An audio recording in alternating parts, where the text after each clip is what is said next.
a dragon doesn't like you, they could literally like burn you alive. That's actually that's so embarrassing. Like, you know what? That's literally it's better off you don't, for everyone, if I just kill if a you dragon now. killed me because they didn't like me, I would literally be so embarrassed. I'd be like, you know what? I deserve to yeah, die. I'd be like, ugh, kill me God, now I'm anyways. such an ick. And in fact, I'm Kat. And I'm Cass. And you're listening to Two Book Bitches. We're back. Hello, everybody. Woo! It's November. It is November. How do we feel about November? I feel like it's just like one of those months in between like holidays where there's just like nothing to do. Yeah.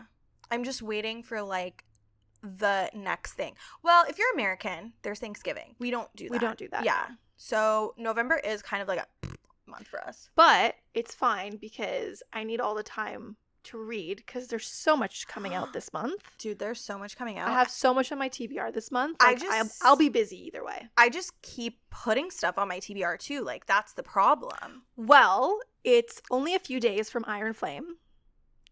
So that's amazing. I'm trying not to screech into the microphone. Also, Chess and Mate by Check and Mate, right? Yeah, it's the chess book. Yeah. By Ali Hazelwood. Comes out actually the same day as Iron Flame, I think. Really? Yeah. So I'll be running to Indigo. I'll be sprinting to Indigo. I will be tandem reading them. Yeah, and I will read both of them. Mm-hmm. What else? Anything else coming out in November? Those are like the two books that I'm most excited for. But there is the movie coming out for Ballads of Songbirds and Snakes. Yeah, it's just too many words for me to remember. I remember it as BSS. Ballads, Songbirds, Snakes.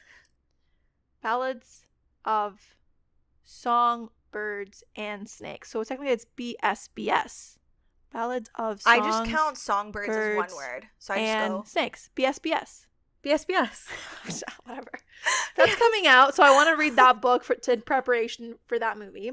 Which I'm actually really excited about. We're doing an episode on that later this month. Yeah. I'm in my Hunger Games era. But I think we should get right into what we're talking about today since there's so much to talk about.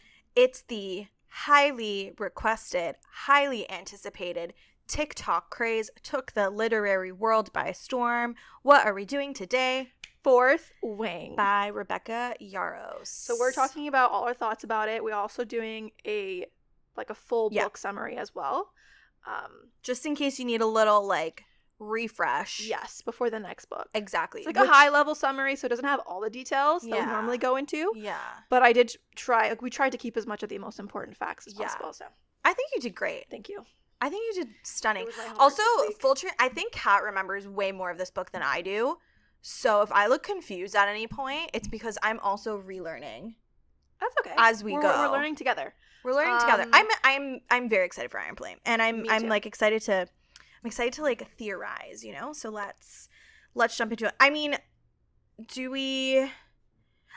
just give a spoiler warning now. Spoilers ahead. Needless to say, if you have not read the book and you want to, turn back now.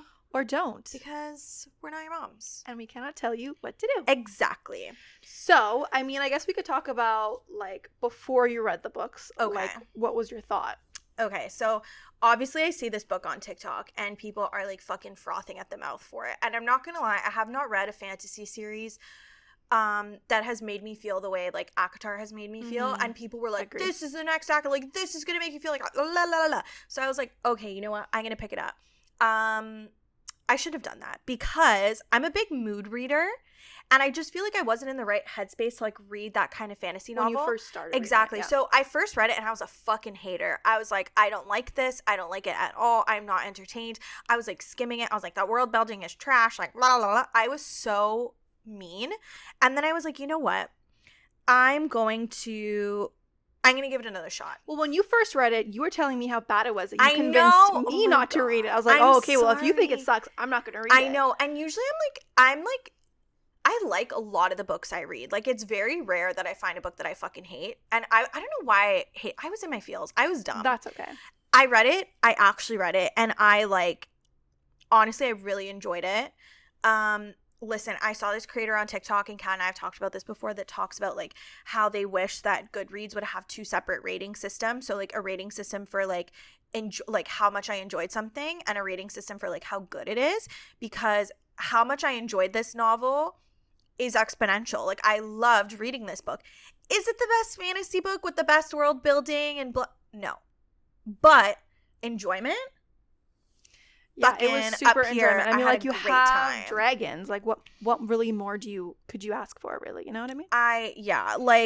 I mean, once you told me that you liked it, I was like, okay, so I'll give it a shot now. So then I read it. So I was, like, definitely super late to the party, but, like, officially obsessed. I think you like it more than I do. I think so too, honestly. Yeah, I really don't think I, like, loved this, like, a book series like this since ACOTAR. Yeah. So that was big for me. Yes. But yeah, no, that, like, I agree with you. Like, there's definitely some certain things about the book that confuse the hell out of me. Some of them I figured out now through some, like, deep diving and, like, other people explaining it to me, but there are certain things where I'm like, this just doesn't make sense. There is one big plot hole to me, and it has something to do with, like, the overarching world. The biggest plot hole to me is they're at war, right? This place. How is it that you are letting essentially what could be members of your army die in school en masse? Like, they're like, because, like, the dragons are such a big deal. Like, if you can't make it, you're not gonna make it. I don't know. Like, why that was my... Well, honestly, I also think there's a situation where it's like their armies are really just the people who make dragons, and there's not enough dragons for the amount of people that join the school to begin with. Make them go do something else, like ride a horse. I don't know. I don't know what to tell you. That's my one biggest plot hole. It's the one thing I don't understand. I'm like, you're fighting a war. You need bodies, presumably, because war is awful, and you're just letting them like, you're literally letting them fall off of a fucking parapet. Well, I think that there's a little bit to do with the fact that a lot of the people that enter the camp are the rebel kids, and they're okay to let them die. Oh yeah, that's true too. Yeah, well, we'll get into that when we talk about the summary. Yeah. But we should talk. It's just some news about the book. Yeah, because some stuff has come out. It was one thing I want to talk about was that whole, like, Red Tower book release hype that was earlier, like, in October, where it was like no one knew what the book was, but everyone was guessing and surmising that it was a special release of Fourth Wing. And people were pre-ordering it anyways without even knowing what the book was.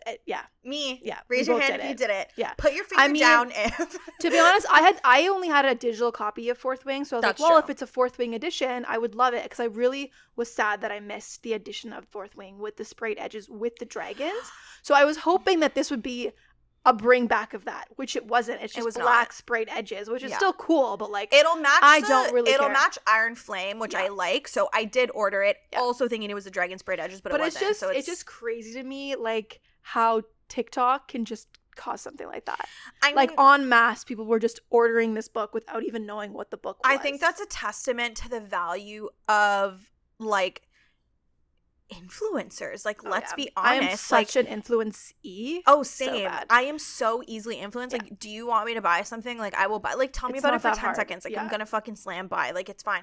But I just think that goes to show that, like, especially in the we were literally having this conversation today, because it was like, what was that TikTok that you saw, like, the trajectory of every, like, book girl? Oh yeah, most book girlies, like, the trajectory has been the same. Like, you went from Twilight to Hunger Games to Divergent to, like, Maze Runner to ACOTAR, and now to this. Yeah. Like, we all read, it's like the same circle. We all read the same there's books. That big gap there, right? Because you go from, like, Divergent, and all of a sudden there's, like, nothing, and then you start reading ACOTAR. And I think that, like, for a while, I fell off of books, and I feel like all my friends who read also fell off of books. And then all of a sudden there was this mass resurgence of, like, reading and fantasy and romance, and I fucking love it.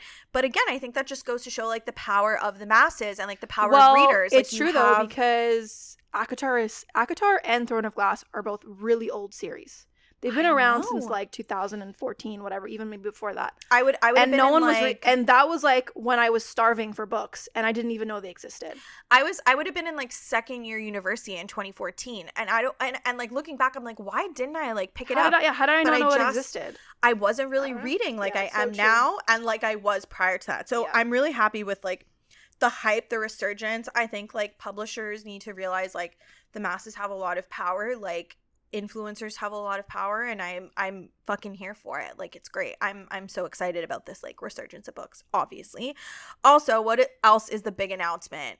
Well, the most recent announcement about Fourth Wing is that Amazon has bought like the movie rights for it, which is exciting. And I think it's Michael B. Jordan's production company bought the rights. Yeah, through Amazon or whatever. I don't want to get too excited because I mean it's very quick for this to be happening after a book. Yes, and it's also like very early in the process to like get super excited because, as we know, like for example, ACOTAR was picked up by Hulu and that's no longer a thing. Like the deal fell through. So like just because a book series has been optioned doesn't mean like it'll go. So don't get me wrong, I'm cautiously optimistic. But you know, it's different to me though, because when SJM announced about ACOTAR, it still seemed very like under the radar, like of an announcement. It was like a soft launch announcement. When really? Like it was still like understood. Crazy. No, but it was still understood by that Hulu had bought the rights, and we all went crazy for it. But like Hulu didn't make an announcement. Fair enough. Whereas Amazon. Fair enough. Amazon made the announcement themselves. True. That it wasn't like a soft launch through Rebecca Yarros. Fair. Like Amazon announced that they bought the rights to this. I'll give you that. So to me, that seems like a very like, we're investing this money, we're gonna make it happen. Yeah, it's a little bit more of like a hard launch. Amazon is almost excited for this project. Yes. To the point where they're announcing it. They should be excited for the project. Well, that's why it just seems a bit more serious to me. But that, again, it's, you know, I was telling Cass this as well. It's so early on that like I'm a little bit worried because what if the rest of the series, because there's like 5 books in the series. Yeah. What if the rest of the series isn't good? Like what if it's literally trash? I'm optimistic that it will be great. But what if I hate the way she ends the book? Then I'm gonna be like, well, I don't want this show anymore. It's honestly how I feel about Divergent. Like I didn't need those movies because I hated the way that those series ended. Yeah. I would only watch they didn't even end up making the last Divergent. No. But I would have only watched that movie if they changed the ending. But anyways. No, they did make the last movie. No, they didn't. But they didn't release it in theaters. No, they didn't make it at all. What? They didn't make it at all because they told, what's the actress's name? Shailene Woodley? Yeah, they told her they wanted to switch it to a TV show, and she was like, I'm not doing a TV show, so she dropped out of it, and they never did the project. I forgot about that. Yeah. So it never happened. Honestly, it's a little bit maybe has to do with the fact that no one fucking likes the way that book ends. I hated it. So I absolutely hated it. But again, that comes back to this. What if the rest of the series we don't like? Like, if I'm going to be real with you, and like I'm jumping ahead of like our scheduled FFR, do it. Conversation here, but if she kills Xaden, I'm done. I'm out. I throw the book across the room. You're done. I throw the books in the garbage. It was a fever dream. It never happened. Have you ever seen that girl on TikTok review books and she throws books in her kitchen? No, but I want to. Love that. Oh my god, I'm gonna send you a video. So like to me, it's also very how excited I am for this TV show is a little bit contingent on how I like the rest of the series going. You know what? Fair enough. Like I said, I'm cautiously optimistic. There's still a lot of stuff that can happen. Yeah. It is a high fantasy series with dragons, so like if it's going to be like, you know, it's gonna have to be like CGI'd and all that bullshit. So it's not gonna come out tomorrow. No, it's gonna take years. I feel like it's not even gonna come out. Like, I feel like more of the books will be out by then, and they'll kind of gauge. Companies like this are always gauging public interest. But they also could have, you know, they might know how this is going first before they bought the rights. Like, maybe she knows how this is going. And that's like, you know? It's kind of like Game of Thrones, because, like, at some point, they ran out of material, and, like, you know, George R. R. Martin. And that's why the last that's why the last 2 seasons sucked, but that's a different conversation. That's neither here nor there. That's a secret third place that I prefer not to think about. But because the movie has been announced, I thought maybe we could do like a little bit of a fan cast, like a mini, because like I really couldn't think of someone for everyone. But I would love to hear your thoughts if you know anyone else. But I had a couple ideas, so I just jotted them down, like just some people that came to mind. Obviously, totally open for other suggestions. Yeah, and like some of these are like slim chance of happening anyways. 100%, but it's fine. But so I kind of pictured. So I had 2 options for Violet. Okay. So I like Danielle Rose Russell, who is Hope from one of those Vampire Diaries shows, like Origin. Legacies? Yeah, that's the one. Origin? Yeah, one of those. No, Legacy. Legacy. Origin is the one about like Klaus. Yeah. I think it's Legacy. I don't know. I liked her, or I also like Josephine Langford. I think out of the 2, I don't know why Josephine Langford is like speaking to me a little bit more, but I again like. At this point, like, I'm not super invested in the project, so, like, if I'm being 100% honest, I kind of want no names. Right, but this is just But this is like a little wish list. People that, I mean, because I don't know anyone with no names, I'm picking people that I know. I do think that either of these women would do a great job. Yeah, I can see it. Because, like, you know, they're both, like, petite women. Yeah. And I think that's kind of what I pictured. Yeah. And then for Xaden, listen, I always find, like, the male lead very hard to cast. Because they're always just so perfect in my mind, to the point where, like, when I'm reading the books, I'm not envisioning anyone specific because, like, I can't will up it's someone like a that shrouded. Yeah, I can't will up, like, I can't imagine someone that good looking because I've never, like, met one, you know, in real life. Wait, did we literally? Weren't you like? We literally talked about this. We were like, I've met women who've taken my breath away, and I've been like, "You're so beautiful." Yeah, I've never met a man who's taken my breath. Yeah, where somewhere you just be like, I cannot, like, breathe seeing this person. Like, yeah, no, I've never. No hate to our husbands, like. No, I love. Like, you're gorge, but like love you, Gorgina. Like, but you're great, if we're being honest, like, if we're being so fucking for real. Yeah, I hope they don't like, watch this. But I mean.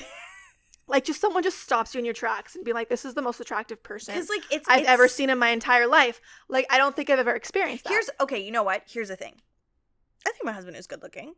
He's not otherworldly. No, but The thing is that these men in these novels, because they're fantasy novels, are so otherworldly to me that I can't There's even, just, like, I my can't even picture, like, a person. Exactly. And, like, so that's, to me, why this will always be a person that's hard for me to cast, or even, like, if they do cast a person, I'm sure that I will have feelings about it, and I probably will object. Let's be real. Unless that's fine. Unless you know, they do find the most attractive person on the planet that we just don't know exists. And, like, listen, like, we always love to say that, like, Henry Cavill is, like, gorgeous, and he is, but, like, he's still not, you know, he's still not it. I mean, he's pretty up there for me. He's pretty up there, but, like, are you telling me he's the most attractive person ever? I think if I saw him in person, he would take my breath away, genuinely. You think? Yeah, but I don't know if I'm saying that because he's, like, Henry Cavill and, like, I don't know. Maybe. I don't know. He's you know what? That's not actually a good representation of my type, to be honest, because, like, did you hear that yawn? Yeah, that was Pepper yawning. To be honest, like, I like men that look like Adam Driver. I don't know. Okay. I've got. Don't listen to her anymore. She's done. No, listen. I think Adam Driver's attractive too, but I get like, when I think of a book character who's supposed to be, like, the hottest person on the planet, it's not Adam Driver necessarily. Nothing's coming to mind, if I'm being honest. Yeah. Like, to my husband, you are the most attractive person I've ever met. Just putting that out there. Don't worry. But if I'm thinking about people that I've never met in books, then I don't know who I picture. Exactly. But I did think of someone, maybe, just spitting it out there. But you don't really agree, but that's fine. It doesn't really matter. It's fine. It's for funsies. Go for it. It's like this guy named Wolfgang Novogratz. I think that's how you say his name. He's like an actor / model. He's like 6'3". Yeah. So, like, you know, I can see He's tall. He's tall. But, like, I don't really know. I know that there's some other suggestions. Like, you said, some people have said, like, Charles Melton. I've also like, seen the guy from the guy who played Nick and Sabrina, and I can't fucking remember what his name is. Oh my god, I feel so bad. Yeah, but, like, I don't really care for either as Xaden, to be honest. But whatever. Again, I can't really put actually, that's a lie. I know exactly who I'm picturing Xaden as, and I picture Xaden as Zuko from Avatar: The Last Airbender. Right, but that's not a real person. No, I so know. That's not helpful for our fan cast. No, I know, but that's personally what I'm picturing in my head. So, you know what? Let's pause this for a sec. I think you should show. Oh my god, yes. Bring Pepper here and show everyone her little costume, because she's our podcast. Guys, this is so funny. Okay, she's our podcast mascot. So, like, show what we've dressed her up as today. Come. Okay, are you ready? Okay. Because she's not gonna come, and she hates it. So we have to take it off her. I feel bad, but just for a little hot sec, let's see what she's dressed as. Dun dun dun. Pepper is our dragon. Guys, look, she's got little wings.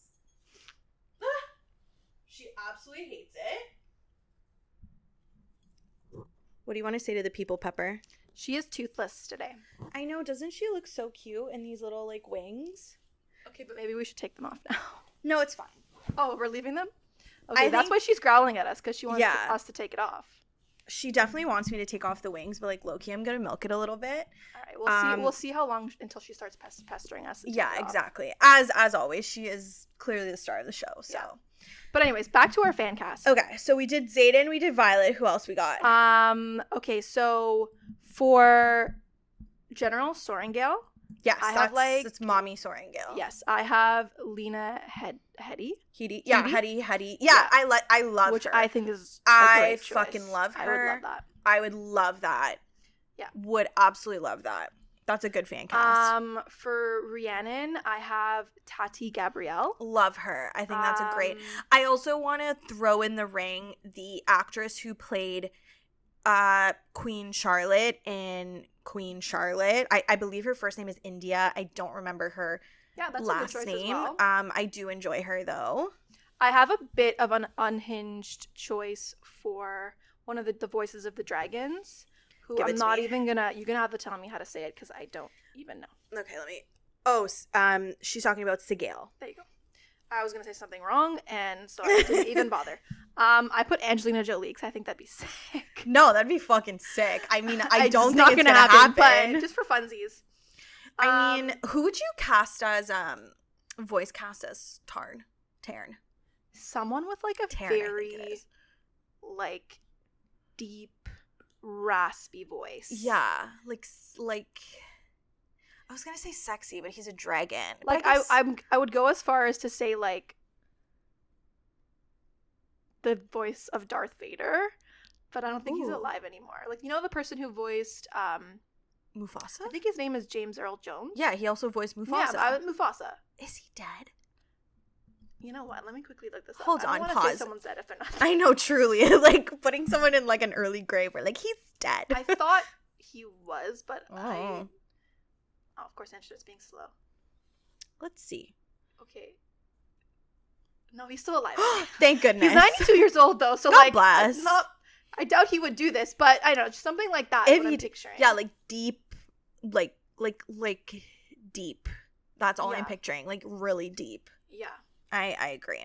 I mean, again, Angelina Jolie as Sigale would be so fucking cool. Yeah, and then I just have a couple others because again, I couldn't think of everyone. Mm-hmm. But for Dane, I had Harris Dickinson.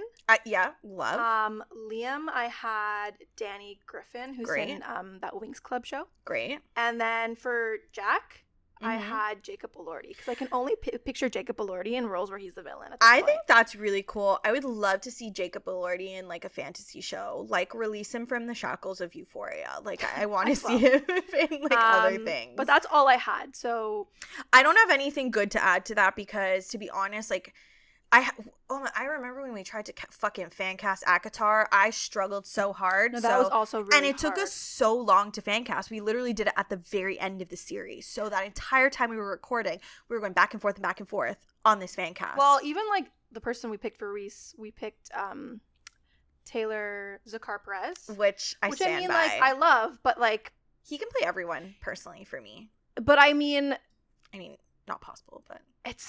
he's still almost not hot enough for me, for Reese. Because again, Reese is just supposed to be like... Reese is a man. Is just out, like he's just not from this world. That's what it is. Honestly, again, I saw a creator on TikTok and they put out this thing where they were like, low-key unpopular opinion, this is why some books cannot be turned into live action series. They need to be animated. And I would love to see... Well, it's like all those clips of ACOTAR being like, some people have made some like clips or drawings of it and what it would look like if it was animated, and I love it. Listen, like I know this kind of happened with Twilight where like people were like, they said like, oh, you know, it's gonna be impossible to cast Edward, like you're gonna mess it up, and people were upset when actually Robert Pattinson was cast as Edward because they were like, oh, he's not good looking enough, not who I pictured. I mean, so but then people ended up now. Exactly, people ended up loving him as Edward, and like so did I. Agreed. So I'm sure that I will be upset with whoever they pick as like Reese or Xaden, like these leading men. Like I'm sure I'll have a feeling about it. Exactly. But then I'm sure it will all turn out for the best. You'll probably feel some type of way, and then it'll be fine. Unless the people they pick are just chef's kiss. Gorgeous. And like I can't complain, you know? Maybe they will be. Who knows? Who knows? I want to play a little pronunciation game because, okay, here's the thing. Rebecca Yarros, a lot of the names in this book are pulled from the Gaelic language, which is, I believe it's spoken in Scotland. It's spelled the same way as Gaelic, but Gaelic, I believe, is Irish, if I'm not mistaken. So, and she doesn't pull, like, inspo. These are, like, words. No, they're real words. Like, Scottish, what's the word? Gaelic. Yeah. Gaelic. So, there's, like, Irish Gaelic, and then there's Scottish Gaelic. So, I will say this. Gaelic is a minority language. I think that, like, it's so hard because these languages deserve a lot of respect because they're not spoken widely. So I really wish that when authors pull word for word from minority languages, they put like a pronunciation guide in the back, or pay a content creator or an artist or someone who speaks Gaelic, is of the descent, to put out a pronunciation guide. Because where I got my pronunciation guide from originally was from the audiobook, but then I listened to a Gaelic creator and she corrected a lot of the pronunciation. I'm just going to put it out there that I'm going to butcher the pronunciation for the most part. Same. And I'm going to link her video so that you can go and watch this Gaelic creator, or this creator who speaks Gaelic, pronounce the names and words like they were originally intended. And it is beautiful. So Kat, with that being said, Cass wants to just make fun of my pronunciations for the word. That's the whole reason why she's gone on this little tangent. Is so because funny. She hates when I pronounce things. Because I always do it wrong. No, you know my favorite thing about Kat is because she does it so confidently, and she just like, I like picture her reading the book and just being like, blah, blah, blah. Like, but that's what I do though. I'll see these words. And if there's no pronunciation guide anywhere in the book, I'll just say nothing. I'll skip the word entirely when I'm reading. So I just see I see the combination of letters, and I'm like, no. You're like, I don't know. That's not even gonna try. I wrote some of the names down. All right, so she wants me to.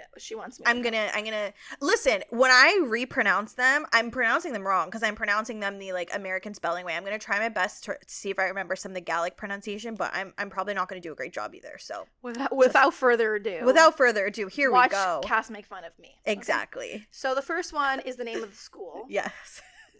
Which I pronounced Basgath. Nope. Cool. So, Cool. I believe the audiobook pronounces it as Besgaeth. I believe the Gaelic is something more similar to Basgieth. Yeah, I think that's Basgieth. Yeah. Because I actually think it's like 2 words. Okay, girlfriend. Yeah, that's what she said. Yeah, see, Pepper's done with the wings. She's like done with the wings. That's okay. You can chew on them. Mascot. Here, you can chew on them if it makes you feel better. Okay, so that's one. Yes, so that's one. Okay, the next is it's Tarn. I think that's close. Tarn. So I heard people pronounce it Tarn. I think the Gaelic is Tarnanok or something. Isn't that his full name? Yes. So then I shorten it to Tarn because that sounds closer to the Gaelic. But Tarnanok is, I think, like close to the Gaelic. I believe. Again, I'm like butchering this too. What I like about the dragon names is she took them from like Gaelic words that actually mean what the signet powers are. Correct. Which we'll get into. So like Tarn, who is one of Violet's dragons, like the word means thunder. Yeah, Tarn, and her lightning ends up being her power ends up being lightning. Exactly. And then so the next one is Andarna, which I think is the easiest one to pronounce. Yeah, and I believe that the full Gaelic word for it, I'm not even going to attempt it because it's really it's tricky, but it's like Endwarnum, something like that. And I actually think it's like 3 words put together, and it means like second honor or something like that. Then we've got another dragon name. Most of the Gaelic words are dragon names. Yes. This one is Teen. I think that the audiobook pronounces it as Tyne. Okay. I actually think that the Gaelic pronunciation of this is very different from what it looks like phonetically. So again, I will link the Gaelic creator and you can listen to her beautiful voice say it. Okay, and so the last one that we have here is Sigil. Sigil. Okay, not that far off. So not bad. And that one means shadows. Correct. Which makes sense because Xaden's power Correct. is shadows. Correct. All right, now with that being said, let's do this. Let us commence. So we're gonna go now through a little bit of a summary for you guys. This is like a very like and it's, you know, it's gonna go by fast, but as we go through it, we'll talk I'm about sure our we'll stop thoughts. And do some thinking. But oh yeah. Do you want to go first? Yes. Okay, take it away. So the story follows Violet Sorrengail, who is the daughter of General Sorrengail, who is basically like in charge of the like Navari army. Yeah. And she has a sister, Mira, and a brother, Brennan, but Brennan died during like an uprising 6 years ago. And you also find out that Violet's father died a few years after, like, or a few years ago as well. Like, he's also dead. Yes. I think he died after Brennan, like, yes, because he was so sad that a Brennan lot of died. her family's dead. Well, all that's left is the mom and Mira. Yeah. So now Violet is, I think, around 20, and which is the age to start college. And the college is basically divided into 4 quadrants. You have riders, dragon riders, by the way, healers, scribes, and the infantry. Right. Violet's mom and siblings were all dragon riders, but due to like Violet's disability, like which I think she has, I think it's Ehlers-Danlos syndrome. It's Ehlers-Danlos syndrome, but it's not really ever explicitly said in the book like that's what she has. But apparently Rebecca Yarros also has this condition. Yes, and I believe it like affects joints, mobility. Yeah, it's like a degenerative condition. Yes, like so affecting the connective tissue in your body, like which results in like joint pain, brittle bones, hypermobility, and also like the prematurely graying hair. Because one of Violet's traits is, I think it's like the ends of her hair starting to go like white. I think, right? So she's like, roots are roots are brown, but then like she's got like white at the end. White. Yeah. So, but because of this disability, she trained with her father, who was a scribe, to also be a scribe. Yeah. So she thought like once, it was her time to start college, she was going to join the scribe quadrant. Yes. But her mom has other ideas and basically forces her to join the writer's quadrant, even though like Mira pleads with her mom to let Violet just join. She was literally like deadass. She's like, no daughter of mine's gonna be like, she would literally rather watch her daughter try to get into this like rider quadrant than let her daughter be a scribe. Yeah. I have thoughts about that, which I think we'll get into like a little bit. She's a shitty mom. She's a shitty mom. She's a shit. Yeah. So anyways, the Riders Quadrant is like super dangerous, and most people die during the trials before even getting to like they don't even get to touch a dragon. They don't even get to see one. They're already dying. Like even the first challenge just to get into the school is like you could die. This is what I'm saying about this whole like, you're in an army, you're like fighting a war, and you're just letting like your manpower die. Like there's got to be like a safer way to like vet people, and then the people who don't make it to be dragon riders, they should all go and be like infantry and shit, in my opinion, instead of like croaking. But I digress. What do I know? Either way, Mira takes Violet to the Riders Quadrant and gives her some advice to survive, as well as some like dragon scaled armor, which will like help her survive, obviously. Okay. And she also gives Violet a journal written by like their brother Brennan, who has like tips and tricks to surviving the trials at Bisgayeth. Yeah. There's like some contention about this like journal, because so in the beginning of every chapter there's like a little like blurb, and I think some of the blurbs are actually from Brennan's journal. Yeah, but some of them are also from like the history books. Yeah, history books. But I don't like, she finds Brennan's journal like after the fact, and like in her bag. Yeah, and it's implied that Mira gives it to her, but like I don't know if Mira does actually give it to her. I don't know. I have like a whole thing with like I don't know. I don't think there's that much to I'm think just about like, suspicious about it. I don't think it wasn't something I thought twice about. Yeah, it's something I thought twice about, which maybe I shouldn't have thought twice about it, but I think that we'll talk about that when we get to the theories part. Anyway, so the first task of the Riders Quadrant is to cross the parapet, which is basically like some next level. What did you picture as the parapet at first? Because what do you mean? It's basically like walking across a big narrow bridge. That's not what I pictured for some reason. What do you mean? Like it's literally like a tightrope, but like thick. No, I know. What did you picture then? I don't know. I just pictured like a wall that they had to walk across.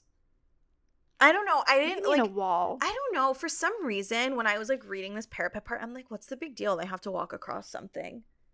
Because it's so thin and it's so high up that if you're like jolted by wind and stuff, you're going to fall to your death.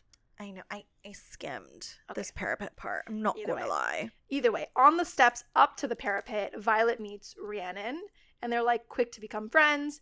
And she actually lends one of her boots to Rhiannon because she notices that Rhiannon's boots like don't have good grip.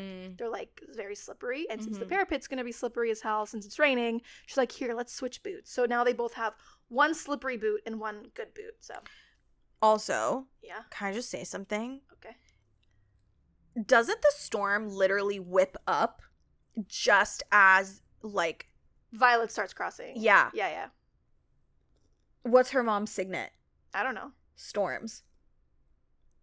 Is that true? Yes. Ooh, so her mom just trying to fuck her up? I think, I don't know. It seems suspicious because I was like, why the fuck is there a storm starting? So her mom's a storm and she's lightning?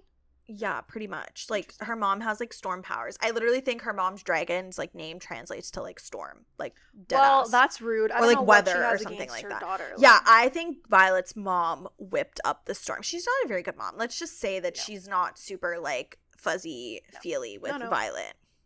Okay, so now it's almost Violet's turn to walk across the parapet, and before she walks across it, she meets Xaden, our lovely hunk of a man, whose father led the uprising 6 years ago and actually killed her brother Brennan. Correct. So then Violet's mother killed Xaden's father when they lost the rebellion. Right. So needless to say, quick enemies. They don't like each other. Fast enemies.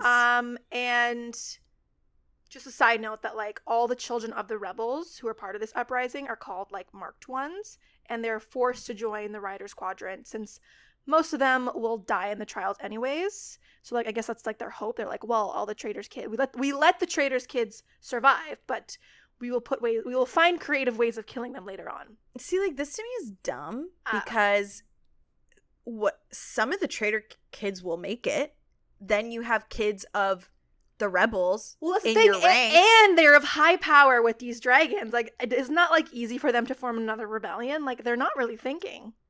That's what I'm saying. See, this is what I mean about book enjoyment versus, like, quality sometimes, because, like, this to me is a glaring Let's plot suspend hole. belief for now. Oh, I always do when I read a fantasy novel. So Xaden is actually the eldest of all the rebel kids. Yeah, he's like big brother to, like, literally everyone, basically. Yeah. And he also happens to be a wing leader, so he's a big fucking deal. He's a BFD, big fucking deal. My name is Regina George, and I am a massive deal. Yeah, that's Xaden. His name is Xaden Ryerson, and he's a massive deal. Anyways. Exactly. So Rhiannon makes it across the parapet, and then goodness. It's Violet's turn, finally. And she actually barely makes it across. She almost, like, nearly falls a couple times. And she's also being chased by, like, this sadistic guy, like Jack Barlow, who's enemy number 1 right now, and who just threatens to kill her, like, this whole time. I don't know. He's just like, I don't like you. I want to kill you. The way I would have turned around and been like, boop. Yeah, I don't know. I would have pushed his ass off. He's so annoying. He fucking grinded my gears in this book. For sure. Anyways. So now that she survived the parapet, she's into the college now. Congrats. And she finds her childhood BFF, Dane, who is currently in 2nd year. But upon seeing Violet, he tries to convince her to flee to this, like, the scribe quadrant. But Violet says that, like, her mom will just drag her back here. So that's the fucking point. Is he stupid? Yes. Okay. But yes, Dane is the fucking bane of my existence. He's so annoying to me. At first I was like, oh, cute, we're getting, like, a little BFF character, like, whatever, maybe there'll be even, like, a little love triangle that, like, I would, like, eat into. No, I hated him. He's so annoying. He's like, let's hide you away to the square. Her mom's gonna drag her ass back. No, but truly, like, her mom's a literal fucking general at the college. You didn't think that, like, her mom would be like, hey, where the fuck's my kid? Nope. Stupid. No brains. Head empty. No thoughts. Dane. Well, not thinking. We'll talk more about him later because he just really sucks. He really fucking annoys me. But so now that she finds Dane, he puts her and Rhiannon in his squad, basically determined to find a way to get her out. He's like, okay, if it's not today, I'll find a moment. I'll get you out. You will survive. But instead of helping her survive, he literally tries to help her escape this entire time. Which but is she's like I don't so- want to escape. Maybe I like being here. So counterproductive. But anyways, as a little bit of a plot twist, Xaden ends up putting Dane's squad under his command. So now Violet is part of Fourth Wing. So exciting. Yes. And she's like, oh, fuck, this guy wants to kill me because, like, my mom killed his mom. I can't believe she's already got 2 enemies. Like, Jack wants her dead and Xaden wants her dead and Dane wants her to escape. Like, girlie hasn't even been at the college for college for like 5 minutes and she's already like struggling. But before we move forward, one thing that completely confused me I know exactly what was the organization of like this writer school hierarchy. Mm-hmm. Like, it made no sense to me, and I'm gonna be honest, she did not explain it well. I literally read the same paragraph over and over again trying to figure this out, but I did. She I did figure it out. I'm gonna draw it for you all. Kat's gonna draw it. I'm gonna She's read gonna it. read what I wrote, Okay. and I'm gonna draw it for you, and we're gonna finally understand all together. Okay. Let me get. I literally bought a whiteboard for this. Like, we you all. went and got a whiteboard. Yeah, okay, like, it was real. Okay, so if you're watching on YouTube, you're about to see. If you're listening, honestly, you should watch on YouTube because it's gonna be great. Okay, just turn your attention to this. Okay, so Cass, go ahead. So Kat thinks she has it figured out. Yeah. Basically, there are 4 wings. Okay. Go ahead. There's 1, 2, 3. I'm gonna do those circles here. Oh, cute. 4. Okay. 4 4 wings. Okay. Okay. So in each wing, there are 3 sections: claw, flame, and tail. So aptly named. Do it. Go for it. Take your time. You know what? I gotta figure out. I want to draw this well for you all. You know. So I would say do like FTC. Okay. Like a little FTC underneath. Okay. So FTC. So we have. Oh, cute. Okay. We have flame. We have claw. Yeah. And we have tail. Exactly. And each wing, so 1, 2, 3, 4, has these 3 sections. Subsections. Yeah. Okay. So So I'm not done yet. Let me. yeah. I'm watching. Don't you worry. They're obviously named after parts of a dragon, is what I'm assuming. Flame, claw, tail. Okay. So now that we've got those 3 sections, in each section, flame, claw, tail, there are 3 squads. So 1, 2, and 3. Exactly. This one might take me a sec. You know what? Take your time. I'll entertain you with my musical stylings. I've been listening to the new Taylor Swift album. Actually, it's not a new album. It's just a re-release of 1989. But it feels like a new album. But it feels like a new album. These are my favorite fucking vault songs. The way I scream sing Now That We Don't Talk. Oh, I love that song. Honestly, so good. Now that we don't I keep saying talk. it needs to be a Bonrad moment. Yes. That's my... the realest line in that whole thing is, I called my mom. The way I immediately call my mom for everything. Laurel, like, imagine Laurel. Be like, it's for the best. Oh my god, so true. She would say that. Okay, anyways. Good. Back to the Back to the task at hand. So we've got... I don't even know if you can see this. You know Should what? I bring it closer? I think... Oh, yeah. That's good. So do you see all that? That is how the college is organized, okay? So the thing is, okay, so Violet... Where's Violet? So she's part of the 4th wing. Okay, let's follow this. Let me get a little... You can... So Violet's here. Okay, follow with us. Okay, ready? She's part of the 4th wing, which Xaden is the wing leader for. And then she's part of the flame section. And within the flame section, she's part of the 2nd squad, whose squad leader is Dane. So she is... Right there, babes. Let me actually put a little arrow to it. Ooh. That's where Violet is in the grand scheme of Bisgayeth College.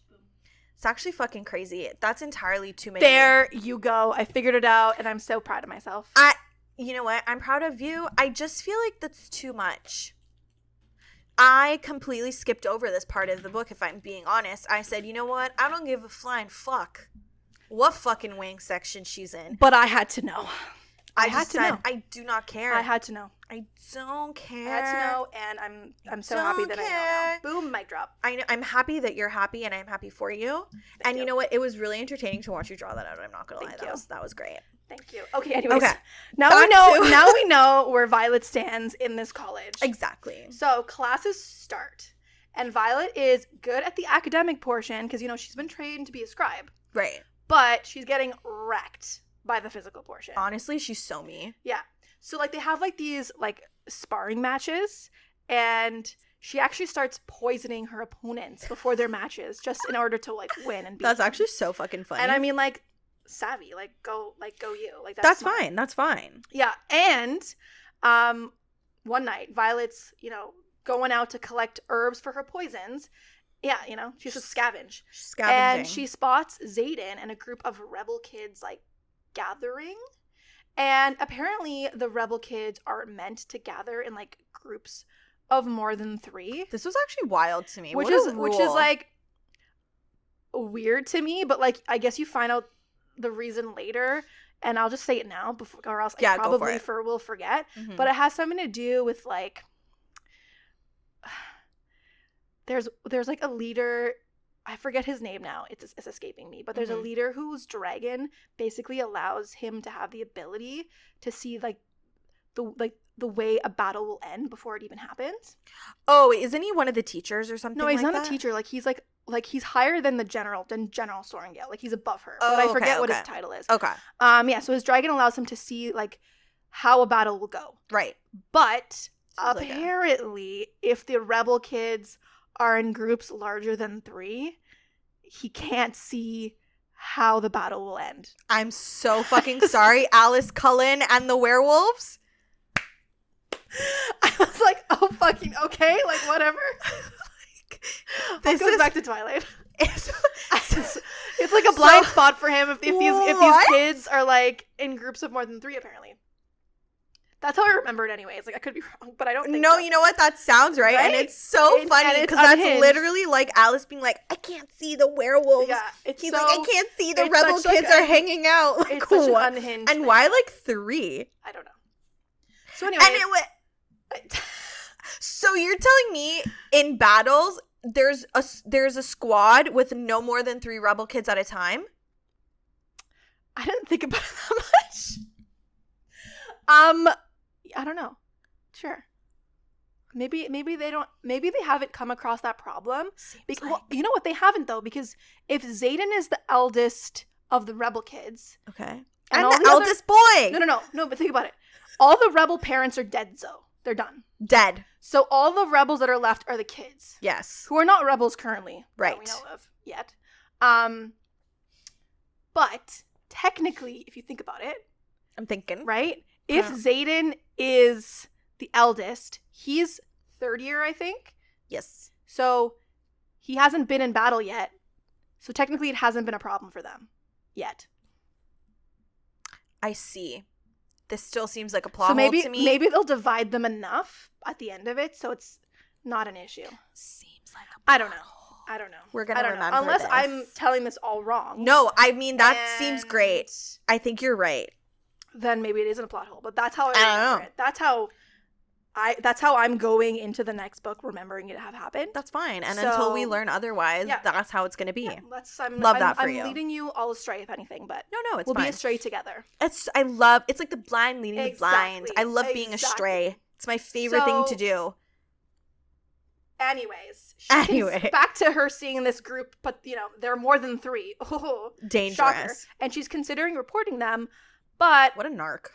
All they are doing is like listening to Xaden like give the first year's advice on how to survive. So she's like, oh, it's so sweet. I'm not going to report them. He's just trying to help them. That is sweet. So anyways, all the kiddies disperse, and then Xaden actually finds Violet watching them because he's like a badass. Ooh. But they agree to keep this their little secret. Ooh, they're already keeping secrets? Yeah. That's so crazy. Anyways, the next task that they have to complete while they're at college is the gauntlet. So they start training for this gauntlet thing, and this whole time they're talking about the gauntlet, all I'm thinking about is American Ninja Warrior. Absolutely. That's the whole time. That's all I was thinking all I could think of was like Survivor, because like every time you do it, like you make it to the next round, so it's like a Survivor immunity challenge. Like you can't die. The literal last obstacle of this gauntlet is literally like the run and jump. Oh my god, it was fucking doing the most. It's like, no, but it's the run and jump thing that you have to do at the end of the American Ninja Warrior, where you have to scale like the ramp. It's literally absolutely fucking unhinged, and I was like, what is going on? Because it's, the way they explain it is that it's meant to like... Yeah, what is the reason? It's It's meant to like represent the feeling of mounting your dragon, like climbing up to mount your dragon. Like the scaling of this ramp. I'm just telling you what I learned from the book. That's what they said. I didn't make the rules, okay? You know what it feels like scaling a what dragon? Scaling a dragon? Scaling a fucking dragon, which I have a plethora of. You know what? Couldn't they make a little model? But I'll never know what that feels like. Couldn't they make a little model dragon and they're just like, jump onto it? No. You gotta do American Ninja Warrior shit. All right, whatever. I digress. Go ahead. Well, Violet still can't really do that last obstacle because she's kind of like short. Like, and the more she trains, she gets better at like doing most of the gauntlet. Yeah. But the last obstacle, which is like the run and scale, like the ramp one, she can't get over because again, she's kind of short. But you have to pass the gauntlet in order to be allowed to go to the fields to bond with a dragon. True. It's like a test. Yeah. So the day that she has to do it for real, she does manage to pass the gauntlet. And the way she like scales the ramp is she like uses her knives and like kind of pushes them in and kind of like climbs it. The one thing I really did like about Violet is she used everything to her advantage. Yeah, that was like at her disposal. She worked around like her disadvantages. 100%. She found a way. Yeah. She found a way, and I love that. Okay, again, the next task. It's task after task, really. Like Task these guys hour. never get a break. Never. So the next task is called the presentation, where you basically walk by all the dragons so that the dragons can kind of get a look at their options for the people that they can bond They're with. like window shopping. They're basically like, you know what? I like this kid. You're that like, kid I don't like that much. No. Maybe I'll go take a sniff at that kid. But if a dragon doesn't like you, they could literally like burn you alive. That's They could just, actually like, kill you. that's so embarrassing. Like, you know what? That's literally It's so better off you don't, for everyone, if I just kill If a you dragon now. killed me because they didn't like me, I would literally be so embarrassed. I'd be like, you know what? I deserve to yeah, die. I'd be like, ugh, Kill me God, now I'm anyways. such an ick. And in fact, not everyone in Violet's group makes it out alive. Yikes. All right, next task, because again, we're just tasking here. Task Is- rabbiting. Now this was a big one. This one is threshing. This is the day. Happy threshing this is day. the day, which is like the 1st of October, I think. Yes. Where the first years head into this field to find a dragon and, you know, see if a dragon wants to mate with them. And, mate? Oh, did I say mate? I meant bond. Oh my God. I was like, oh, I missed that part of the book. Bond with them. Okay. Apparently this year there is a golden dragon in the field that's open to bonding, which normally doesn't happen. Like golden dragons are like rare. I think it's golden dragons are babies.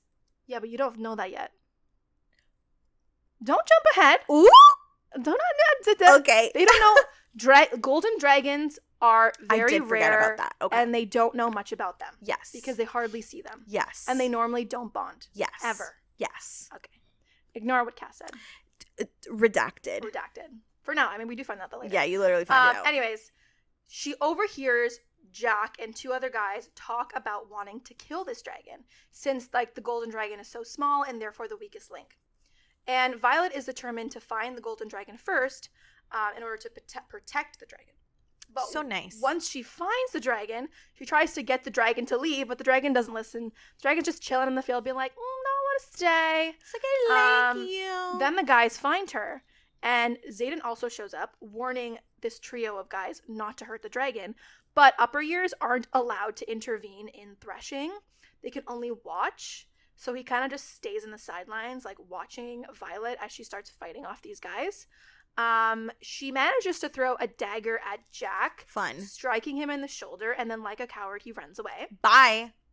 And then Violet struggles to fight the 2 other guys, knocking one of the guys unconscious, but then a massive black dragon lands near them. And the dragon tells Violet to get out of the way, and he kills one of the guys. Yikes. This dragon decides to bond with Violet, telling her that his name is Tarn. And they fly to the flight field with the golden dragon following. Mm-hmm. Once they land on the flight field, everyone is shocked that she bonded with such a rare dragon, let alone that she bonded at all. And like, everyone was expecting her to like a dragon. Die. Everyone thought she would die. Or just not bond. Yeah. Violet goes to register her bond, and then we find out that she didn't just bond to Tarn, but she also bonded to the golden dragon, whose name is Andarna. Because she's special. So she got 2 dragons. She's the chosen one. She's got a big massive honkin' dragon. She got an itty tiny little golden dragon. Yeah. She got both. Chaos ensues since no one has ever bonded two dragons before. She's special. But it isn't up to the people to decide if it should be allowed or not. It's actually up to the dragons. So the dragons go and talk it over with like their little dragon council. And the dragon council comes back and allows it. So the people have no choice but to like allow it as well. Like they have to accept it. I love the dragon politics. I wanted to know more. Yeah. Like, because they have reasoning for everything. Like, they're not governed by people just because people ride them. And there's a lot about their secrets that the humans don't know about. And I want to know them. I know. I would love to know them. Then, in all the excitement, Dane kisses Violet, but Girly feels nothing. She's like, ill. Guess it was a bad kiss. It's kind of like, you know what I like liken it to? It was probably like kissing her brother. Well, she thought she had a crush on him. She thought she would like the kiss. And then after they kissed, she's like, zero sparks. She's like, you know what? That actually wasn't delish. Yeah, I'm over it. It was just meh. Exactly. But the excitement is short-lived because it is made abundantly clear to Violet that since she bonded the biggest and baddest dragon that there is, now there is a target on her back. And unbonded cadets will try to kill her for a chance to bond with Tarn. That's fucking crazy to me. We also find out, and this is important stuff, that Tarn is mated to Sigale, which is Xaden's dragon, meaning that in a way, her and Xaden are bonded, and so there is a chance that if one of them dies, so will the other. It had to happen. You had to find a way to tie the enemies together. For sure, because it has to be enemies to lovers. Exactly. Always. So now they're like linked. Yes. So one thing to explain about the bond with dragons is that if a dragon dies, so does the rider. Yes. But if the rider dies, the dragon can rebond with someone else. It's honestly like giving Aragon, but in reverse. Like inverse Aragon. Yeah, because like in Aragon, the dragon can't survive without the rider. Yes. While in Fourth Wing, the rider can't survive without the dragon. So correct. What's the like famous quote from like Fourth Wing? Oh, it's like, okay, wait, don't tell me. Okay, I just need to give me a second. No, don't bring it up. I want to say it. I know, but I want to check if you're right. No. Okay, wait. No, a dragon without its rider is a tragedy, but a rider without its dragon is dead. That's so dramatic. I think that's it, right? Is it on the front? Is it on the front? No, it's at the first page. Stand by. A dragon without its rider is a tragedy. A rider without their dragon is dead. I think that's what you said. Yeah. Okay, great job. It is minus maybe one or two. Wonderful. Also, the mating bond. This affects the mating bond because if the dragons are mated, if one of them dies, the other dragon will die, which means that the other rider will die. Right. So I guess the way it works this time around is like, since the mating bond between dragons is so strong that if one dragon dies, so will the other. So in this case, the idea is that if Taryn dies, so would Violet and Sigale, followed by Xaden, and vice versa. Exactly. So they all kind of die. All four of them, I guess 5 of them, because if you're counting Andarna, no, she would go on and be fine, right? Technically, if they all died, wouldn't Andarna be okay? I think she would be okay. She'd be fine. Yeah, Curly would come out fine. I think she's okay, yeah. But the other 4 of them would all die. Well, since Violet has been warned that people are going to try to kill her, one night while she is sleeping, she's attacked by a group of cadets. And among them is Amber, another wing leader that is like good friends with Dane, who quickly runs off once she notices that Violet is awake. Violet is very outnumbered, so Andarna uses her power to stop time briefly, which is news to her. She didn't know she could do that. Yes. Allowing Violet to break free from the attackers just in time for when Xaden enters the room and kills the attackers with his shadow magic. Just kills them all. I love that. Dead. So Xaden takes Violet to see their dragons, and they kind of explain. This is when we find out that Andarna is a big dragon. So remember what I said. Now we find out. Yeah. She's only 2 years old. She's also a feathertail. So feathertails are baby dragons. Yes. And dragons are super protective of their babies. So that is why humans don't see them often and consider feathertails rare. And like we don't really know about, like they don't really know a lot about the baby dragons. Like they don't know when they grow up, when they, like, No. what happens. They have no fucking idea at all. And one other thing that you learn is that humans can basically, like, leech the powers of the Feathertails, potentially killing the Feathertail. Mm-hmm. And dragons know that the humans would, like, potentially exploit this information if they knew the truth. So it's, like, one of their, like, most guarded secrets. Yes. Like, just from that brief power that Andarna used to help Violet, like, she's exhausted and it takes days to recover. So Xaden and Violet decide to keep, like, what they've learned about Feathertails to themselves. Yeah, because They're I not think, gonna like, tell anyone. Tarn and Sigale basically were the ones explaining this to them, right? Yes. Okay. Violet tells Xaden that Amber was involved in the attack. And the next day, Xaden tells the other wing leaders, and Amber is put on trial. Because I think one of the rules is you're not allowed to attack someone when they're sleeping. I think. Seems like a fair rule. They have a couple rules. They're like, because you're allowed to kill each other, which is you're allowed to, like, you're not allowed to attack someone in your own squad. Fair. And you're not allowed to attack someone when they're sleeping. Friendly fire turned off. You also can't kill someone who's sleeping. Okay, fair. Dane comes to Amber's defense because, again, remember, they're friends, and doesn't believe Violet and tries touching her to read her recent memories. So, side note, this is something, like, you need to mention, that once you bond with a dragon, you can speak mind to mind. And you eventually get a signet or power. Yeah, like the powers that they get, that the riders get, are called signets. Yes. That are from the dragon. From using the dragon's power. Yeah. So Xaden's is, like, shadows, and Dane has the ability to read people's, like, recent memories if he touches them. And you have to wait for, like, the signet to manifest. Like, it might actually not manifest. Yes. And if it doesn't manifest, it's, like, super dangerous. And you could die. Yeah, you could die. This is actually one of my favorite parts of the book. One of my favorite parts of the book was the whole signet situation. Like, I thought it was really fucking cool. And, like, the way they explain it is, like, the signet is technically from your dragon, but the way it manifests is more of a reflection of the rider than it is of the dragon. So, and signets can be, like, very, very rare. And signets can also be, like, super common. Like, so, like, for example, like, General Sorengale's is, like, storms. There's that one person who can, like, see the outcome of battles. And Dane's is, like, I touch you, I see, like, you know, recent memories. And there was this, I don't know if it happens yet. I think it's a little bit later in the book. The one guy who turns out to read minds. Yeah, so they don't allow people who can read minds. I think they're called intensics. Something like that. They kill them on the spot. Yeah, so when the guy's signet power manifests, he starts to, like, lose it because he's, like, hearing all these voices in his head, and he doesn't know how to control it. So literally, this guy walks behind him and, like, cracks his neck.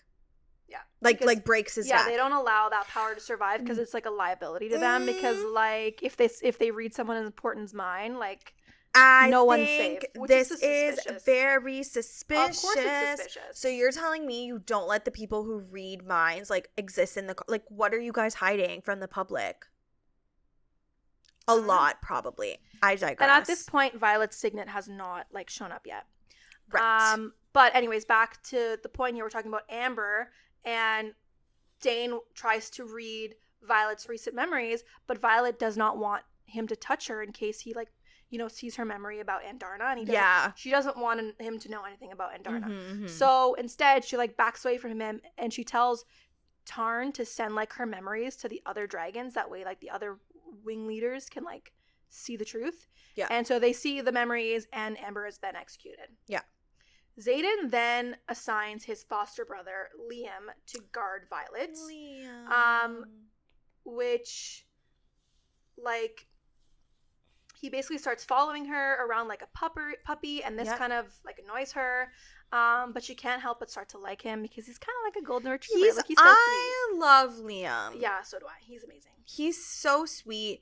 And, like, I don't know. I just love him. He's the best. He's so kind. And, like, his relationship, we'll talk about it more. I love him so much. So Xaden also assigns, like, Imogen, like, who's another rebel child, to help Violet train and get stronger. He's like, y'all bitches need to help her ass because, like, because he's also concerned. He's like, hey, if people are trying to kill her, like, if she dies, I could die. Like, we need to get this 100%.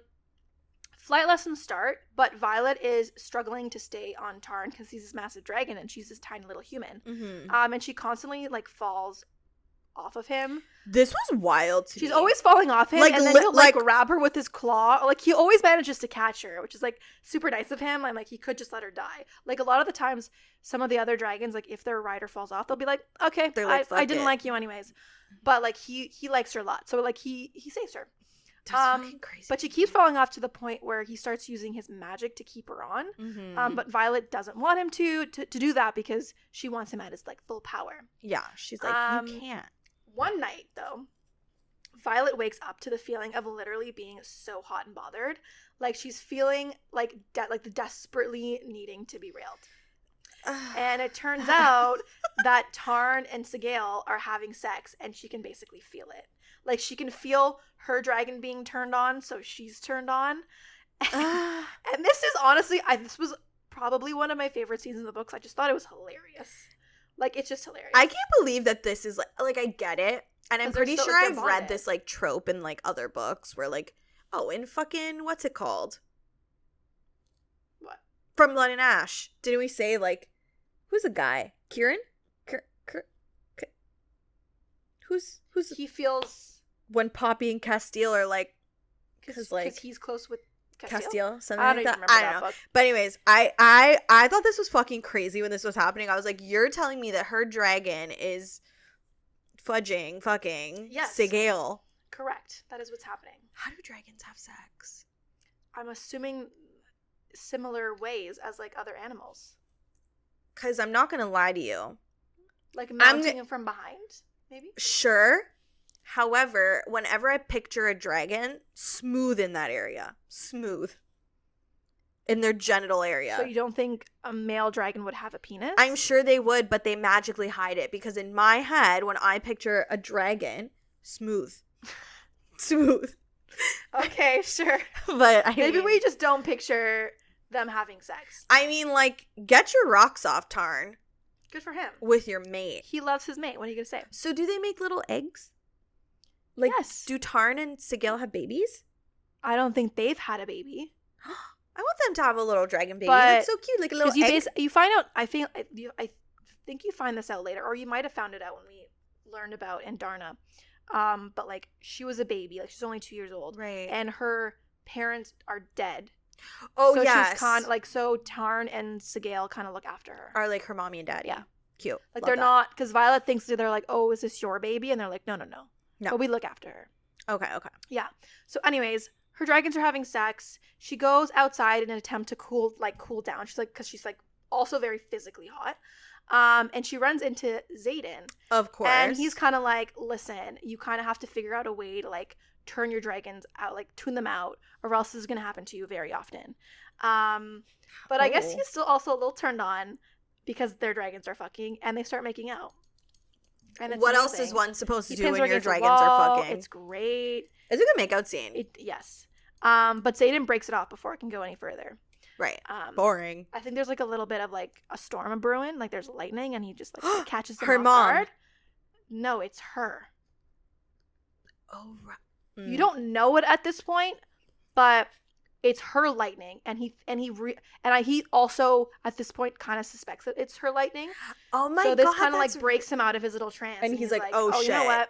Stop this for now." Okay, fair. Let's resume later. Well, we'll put a pause on this. This is a bit of a side note, but Violet has been doing some like work in the archives, like bringing back and forth books and letters for the professors, and she finds out that there is like no copies of like the Book of the Fables in the archive, which is basically a book about like fables, like all of their like mythological creatures that shouldn't exist, like Vernon and Wyverns and stuff like that. And like, I think it's kind of, isn't it a book that her dad frequently read to her or something like that? Yeah, her dad left it for her as well. Yeah, her dad left it for her. It's giving like Tales of the Beetle and the Bard. Like, either way, it's suspicious that the archive doesn't have it, since the archive is supposed to have every book ever written except for banned books.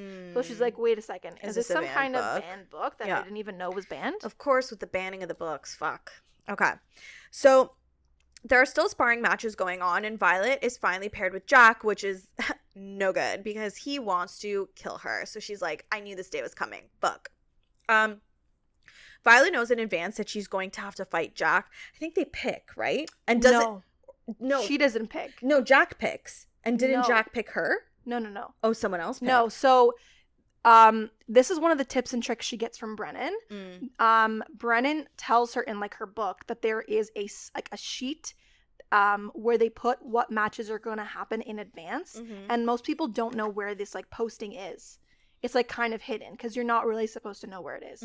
And he knows where it is, so she's always before her matches going to check, and that's how she knows who to poison and what poisons to use. Oh my god! So she knew she was going to face Jack because of that post. Okay. Yeah. So she knows in advance, and she has a plan to beat him. But as the match starts, like she's clearly losing, and Jack is like beating her to a pulp basically. So she uses his like orange allergy against him and manages to win the match, but she still like passes out. So it's in that scene in Parasite where they like the peach fuzz, that's basically literally what I was like picturing in this. Violet wakes up in the infirmary and Xaden is there and he's pissed off and tells her that he's taking charge of looking after her from now on. He's like, you know what? No one else can do the job as good as me, sweetheart. Yeah, he even like starts training her and stuff himself. Exactly. He's like, that's it. Let's get. He's like, you want the job done right, you do it yourself. Yeah, truly. So next there's squad battles, and after 2 events, Violet's squad is in 7th place, which is not great because there's a lot of squads, if you remember. Oh no, 7th place is good. I was like, what are you talking about? Hold on. There's like how many squads? Wait, there's 3 times 3, 9 times 4, 36. What the fuck? 1, 2, 3, 4, 5, 6, 7, 8, 9. 9 times 4. 36. I don't know my times tables. I think that 36. Hello. Oh, I love that trick. But I think that there's less now because throughout all these trials, people they're died. dying. So I think there's like only 27-ish squads left. Never mind. They're doing fucking great. They're in 7th place. Then Liam wins the hand-to-hand combat challenge, putting their squad in 3rd place. They're fucking crushing it. The final challenge of the squad battle, the squads are asked to basically go on a scavenger hunt and bring back what they deem would be the most advantageous to their enemies regarding the war. And Violet has the bright idea of breaking into her mom's office. So they do just that. And they bring back the map that shows where all the armies are like stationed, basically. With this, like the movies when there's like, oh, like our little thingy is here. And like they put like a little symbol on the map. It's very like Game of Thrones, So with this, Violet's squad wins and has a reward, and the squad is sent to Montserrat. Yeah, that's the reward. They get to go to this like outpost to learn about war tactics, and turns out Mira is there, which is like a nice reunion for Violet. So like weird reward, but she gets to see her sister, which is exciting, and we finally get to meet like Mira more like in depth a little bit. Mira ends up giving Violet back her book of fables that she was given like from her dad, like we had mentioned. Xaden then shows up in Montserrat. I have such a hard time pronouncing this one. Really, that's the easiest word for me. Oh my god, I don't know why. Montserrat, because since Tarn and Sigil are mated, they can't be apart for too long, so they always have to be together. Yeah, like I think it's been only 3 days, and he and his dragons are already like, we must be together. And the dragons again. are like, I fucking cannot. Like, you need to bring me to see my wife. Like, they're losing it. The outpost is then attacked, and the squad is forced to flee, even though Violet does not want to leave Mira.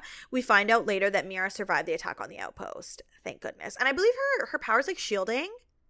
It's like Bella Swan. I don't remember, but okay. I think it's like shielding. Oh yeah, I think you're right. It's like it's Bella Swan. Yeah. It's like Bella Swan's powers. Yeah. It's all Twilight. This book is Twilight. Is what I'm realizing as we Twilight coded. Back at the college, Xaden has a saddle made with the help of Tarn that will help stop Violet from falling off her dragon. I love this so much. I love that it's basically like adaptive equipment.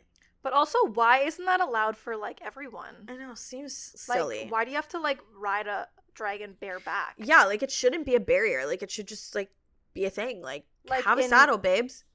In like House of the Dragon, they use saddles. They use saddles. Comfort, babes. Comfort. So many contests in this book. I know. Another contest happens where the wings basically have to like play capture the flag. Fucking can't escape sports, even in a fucking fantasy novel. Like it always comes back. Holy shit! Like fucking capture. No, I'm done. Do a magic fight. I'm so done with sports. Also, like, what are they learning from this? So then they go on the battlefield. The school is like all games. So they learn games and then they go on the battlefield. It's like, okay, guys, remember we played capture the flag? Like, what the fuck? No, I don't know. I don't like. Anyways, They play capture the flag.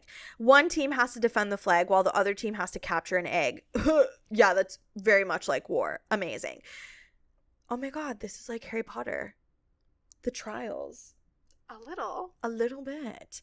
Violet and her squad are in charge of defending the flag. Jack starts causing havoc and injures Liam, causing him to fall off his dragon. I did not like this part. I was like stressed out. Violet uses Andarna's powers to freeze time in order to fly Tarn to where Liam is like falling so they can catch him before he like dies. And after catching up, Violet is super pissed at Jack and hits a tower with lightning. And the rubble ends up killing Jack. Goodbye. See ya later. Turns out Violet's signet is lightning. So she's very excited that it manifested because she was like really starting to worry. Yeah, it was. Most people had manifested their signets by now. Like she was like one of the last people to manifest. I think it's like if you don't manifest in like 6 months or something like that, it's like really bad. Yeah, there's I think like it's a like a time 6 month frame mark where, or something like, that. Afterwards, people like kind of go crazy and everything. Yeah, they like go kooks because like they have no way to like let go of like the power that's like building up inside them, pretty much. Violet is torn up about having killed someone for the first time, and Xaden goes to her room to try and comfort her, and the two of them end up having sex because that's the best way to be comforted in and to let off a romantasy novel, you know? And she ends up breaking a lot of shit with her lightning powers. It's giving Hunt. I'm so annoying. But she's Hunt. Yes. Just but it's dangerous. She's not like hitting his dick with her lightning, no, because it'd burn it off. Like, I mean, Hunt didn't burn off her clit. Yeah, but this is not, to me, this is like Hunt has like a finesse with his lightning because he's been alive for a bajillion years. Yeah, she doesn't really know how to use her like lightning. Violet's just like zzz, zzz, like she could, who knows what she could be like burning breaking off. all her furniture. Exactly. It's pretty fun. Exactly. Xaden wants to have more of a friends with benefits type situation, but Violet can tell she's starting to have feelings for him, so she cuts it off and she's like, this is a one-time thing until you can admit that you have feelings for me too. And I'm like, good for you, girl. Stand up for yourself. Stand up for yourself. I think we'll also find out at this point too that like Xaden has all these like markings on his back. Yes. One for each of the rebel kids. So there's like 117 like lashes, right? Yeah, because he took them all. Basically he made like, I guess, a promise basically saying that like if any of the rebel kids step out of line, like it's my fault and you can blame me. Yes. So like if any of the rebel kids start a rebellion, like his life is forfeited basically. Exactly. So he's in charge like, of them all. He's taking on the brunt of like and we the love responsibility. that for Zaddy. He's such a big brother vibe. You know, it's like one of those things. It's kind of like, you know, when Reese, like you first meet him and he's kind of a dick, but then you start to learn about all the like things that he did to like protect his people. It's kind of like same vibe with Xaden, you know, sure. Like same man, different font. Now that Violet has powers, she starts taking private lessons with Professor Carr to help control her powers because they're like super erratic. And I believe like her lightning powers are like quite rare, if I'm not mistaken. And like they literally specifically, like, Professor Carr wants to train her privately because of how useful they think her powers are. Yeah, because mind you, Tarn is also a very strong dragon, so she's got very deep magic reserves. Like, she could be a fucking powerhouse on the battlefield. Like, they're counting on her, actually, to be a big powerhouse on the battlefield. So, yeah, he's trying to help her control her powers and to help her, like, whatever. Xaden sends her images of him fucking her to her mind because I think she's having like trouble like at first she's having trouble like getting the power going, like she doesn't know how to like just make it work. She's like how to, because every time she's made lightning has been like a highly emotional moment, like either she's having sex or she killed someone or she's angry, like whatever. So he's like, don't you worry, and he's like boom boom boom, he sends like porn to her brain and she's like, we love that, holy shit, and lightning happens. That's crazy. So it helps. Thank you. There's then a party that like commemorates the end of the rebellion all like those years ago, and the king is there, and so it's Violet's mom. But Violet just wants to find Xaden, who's like nowhere to be found. She's like, oh shit, where did he go? I also love a party scene in a fantasy novel. I mean, it's not a masquerade, so I mean, does bad shit happen here? No, but bad things always happen because it's not a masquerade. It's not a masquerade. So bad I eat this shit up. If you are an author listening to this, please put a party scene in your fantasy novel. I want to see them wearing cool outfits and gowns, and I want them to dance, and I want them to look longingly at each other from across the dance floor, pining Anyways, I digress. So yeah, he's nowhere to be found. So she ditches the party. She's like, I gotta go find my man. She goes to find Xaden, and she finds him sitting on the parapet, which honestly is unhinged. He should not be doing that. He's absolutely crazy. It's giving, the Taylor Swift song where it's like, she wants to jump off a very tall something just to see you run it. Yeah. But basically. No. So he's obviously in a bad mood, like, understandably, because it is the anniversary of his father's death. So she manages to cheer him up, thank goodness, and convinces him to leave the parapet with her, and the two of them go back to his room where they have a night's worth of sex. An entire night. It's like a saga. It is. They're counting how many orgasms like she can receive in one also night. is he her first? No. Okay. No. She talks about, remember at the beginning, like, having had she sex has with had other sex. people, and she likes having sex. Okay. But you don't know how many partners she Okay. has or who they are. I just want to say again, ladies, okay? Especially if you're younger. First of all, you should not be listening to this if you're younger. Second of all, the way sex is portrayed in fantasy novels is not like real life. So please don't. Yes, Please it's don't not compare. normal to break furniture when you're having sex. Yeah, that's or like most likely have not like gonna happen. 37 orgasms in a row, or like, Or for a just, guy to just be able to keep going like that. exactly, fast or afterwards. for a man to even really know what he's doing without some direction. Like, well, I think though he has experience. no, I know, but that's what I'm saying. Like, this has is not always quite real amount of life. Okay, experience, yeah. let's just get that straight.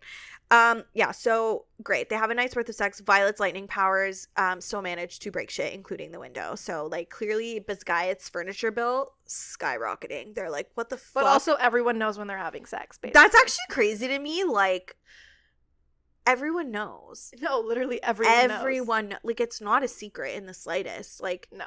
You're breaking shit. You're sending lightning. Like, the first time they have sex, I think she sets a tree on fire. That's fucking And, like, people have to go put it out. Like, people know you. They're have like, sex, oh they're my like, god, "Ah." the fucking sex tree. Do you remember that last year when they, like, fucked and we had to go put out their sex fire? Sex fire? That's hilarious. Yeah, they had to go put out their Anyways. sex fire. Okay, anyways. So their night of sex is interrupted rudely by Garrick, who says that they have to come quickly because apparently they're under attack. I was stressed at this point. Turns out they actually aren't under attack. It's just a drill, thank goodness. It's the war games, because we love games. And Violet is supposed to go with Dane and the rest of her squad, but Xaden wants her to go with him to Athebine, which is a place that Violet recalls Xaden having mentioned going to before, but she didn't know the reason why. She's like, oh, this is weird. Violet ends up going with Xaden's squad to Athebine, but the team stops an hour outside of the post for the dragons to rest for a bit. Xaden and Violet sneak off to make out, but they're fucking time and place. But they got time. Like, they're not in a rush to get there right now, anyways. That's true. That they know of. That they know of. Chaos Keep your ensues. eye on the prize. Chaos okay? ensues very fast. Though. Yes, so fast. So as they're making out, they get interrupted again by a bunch of Griffin flyers. Griffin flyers are supposed to be the bad guys, so everyone's like, oh my god, la la la. Violet's shocked. She's like, what is going on? Then she is appalled to find out that Xaden and the rebel kids have been providing the flyers with weapons, which are specifically designed to kill Vernon. Yes, and we find out that Vernon, well, I mean, like, they're supposed to be made up, they're right? supposed to be made up. They're not supposed to be real. They're these creatures in her book of fables, and they're supposedly these, like, very powerful magic users who basically take power from the earth itself and are, like, super corrupt.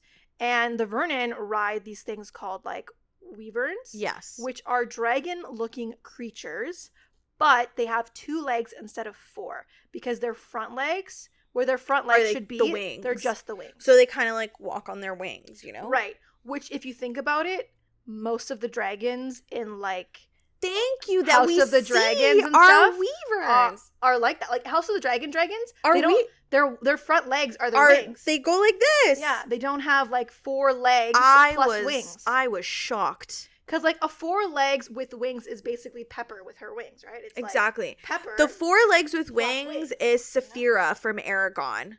Like, with her wings. She's a dragon. Saphira is a dragon, right? No, yeah, she is. She has 4 legs. I don't remember. It's a long time ago since I've read that. I think she has 4 legs, but anyways, I digress. So Violet, she's shocked. She's like, what is going on? Oh my god, blah, blah, blah. Violet has heard of the Vernon. Is it Vernon or Venon?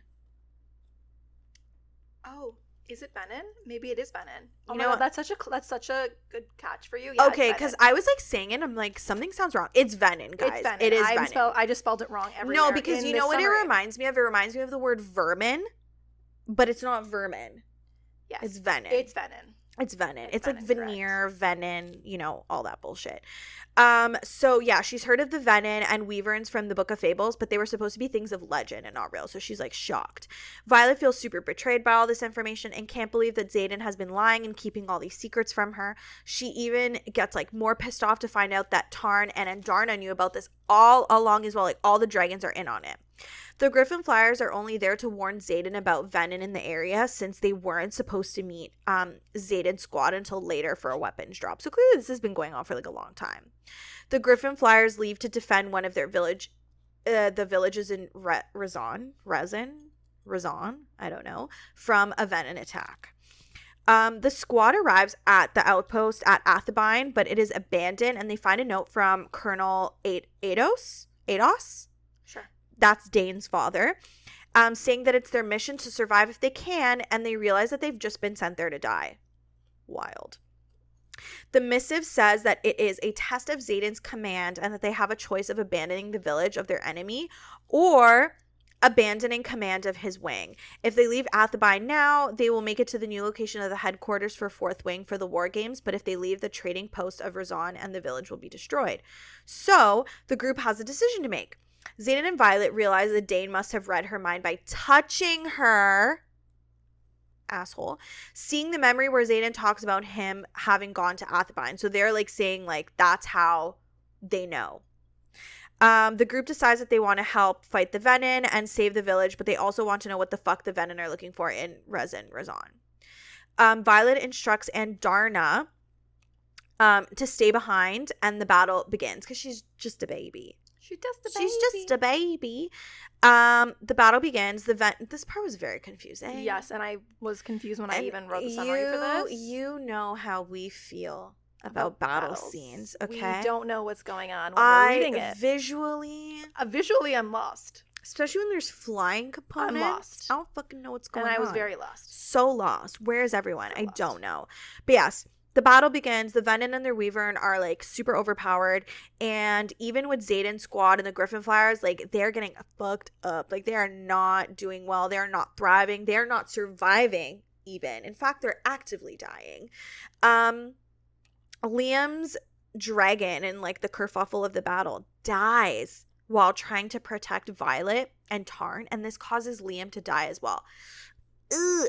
Tragic. This pissed me off. I was not ready for him to die. No. He just is so cute. He has so much more to give. You know what the worst part is? He would tell Violet all the time that about his sister, and his sister is starting at the college next year. And he was so excited to see her. Well, even in his dying breath, he basically tells her, like, look out for my sister. It made me so mad. I'm, like, really upset that he died. And I know I always say, like, be brave, kill off your characters. Not Liam. I don't like when characters are killed off in period. I was like, really sad about this. Point, stop. I was really, really sad about this. And Darna is, like, fucking staying away. Oh, no, she's like, fuck staying away. She's like, I actually want to be in this shit. And she enters the battle using the last of her time-stopping powers, allowing Violet the chance to use her lightning to kill some Venom. If a Venom is killed, any Wyvern under that Venom's control, because they, like, control the Wyverns, all of those die as well. They barely manage to win the battle, but Violet ends up getting poisoned by a Venom, causing her to lose consciousness. When she awakes, or like when she wakes up or whatever, she doesn't know where she is, but clearly she's been healed by a healer. Xaden tries to explain what happened and where they are, but Violet tells him she can't trust him anymore because of all the lies. And I mean, I completely get this. I think at this chapter 2 is in his POV. Like the last chapter is in Xaden's POV. Yeah. And you also hear him talk about what's it called? Andarna. And he, in his mind, he's like, Andarna is a big dragon now. She's no longer a tiny dragon, and she's lost her power to use the time-stopping abilities. My theory is that, like, her time power caused her to skip time. Ooh, I like that. That's my theory. Because when I was reading this, I was like, oh my god, she got so big. Unless there's something we don't... Again, they don't know a lot about baby dragons, so it could be that, like, this is normal for feather tails. But, like, at this point, he hasn't told Violet that Andarna is a big dragon now. Exactly. But she's big and she's grown. And my theory is that she just, like... Yeah, this is what her time-stopping abilities are gone. Exactly. Apparently. She, like, lost her, like, baby powers, I guess. Or unless maybe all baby dragons have time powers. But again, we, like, don't know. We don't know. So, yeah. Violet tells him she can't trust him because of all the lies. We also find out that the squad found out what the Venin were looking for in Razan, and they're looking for some iron box that they're now trying to open. So, like, the squad has the iron box, and they're, like, trying to... And what's inside? We don't know. We don't know. We literally have to wait for the next book. Do you have, like, a theory? I don't really know. Like, I don't really have a theory. No, I have not. I mean... None. My only theory is that they're, like... Do you remember them mentioning the gems from, like, Poromiel or something like that?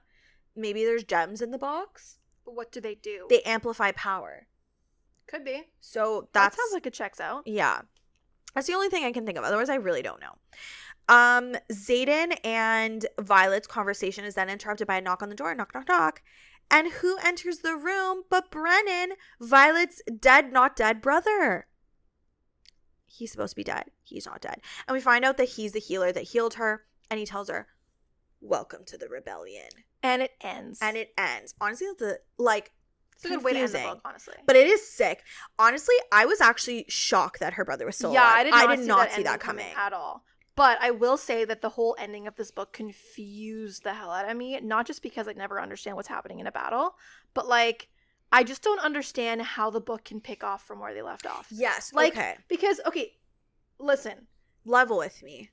Follow me down this road for a second. I'm following you. Clearly Dane and his dad are aware that Xaden and the gang were doing some shady shit with the Griffin Flyers. Yeah. Right? Because they could, like, they don't know exactly what happened because Violet didn't know. Right. Dane only knows that Xaden went to Athabine.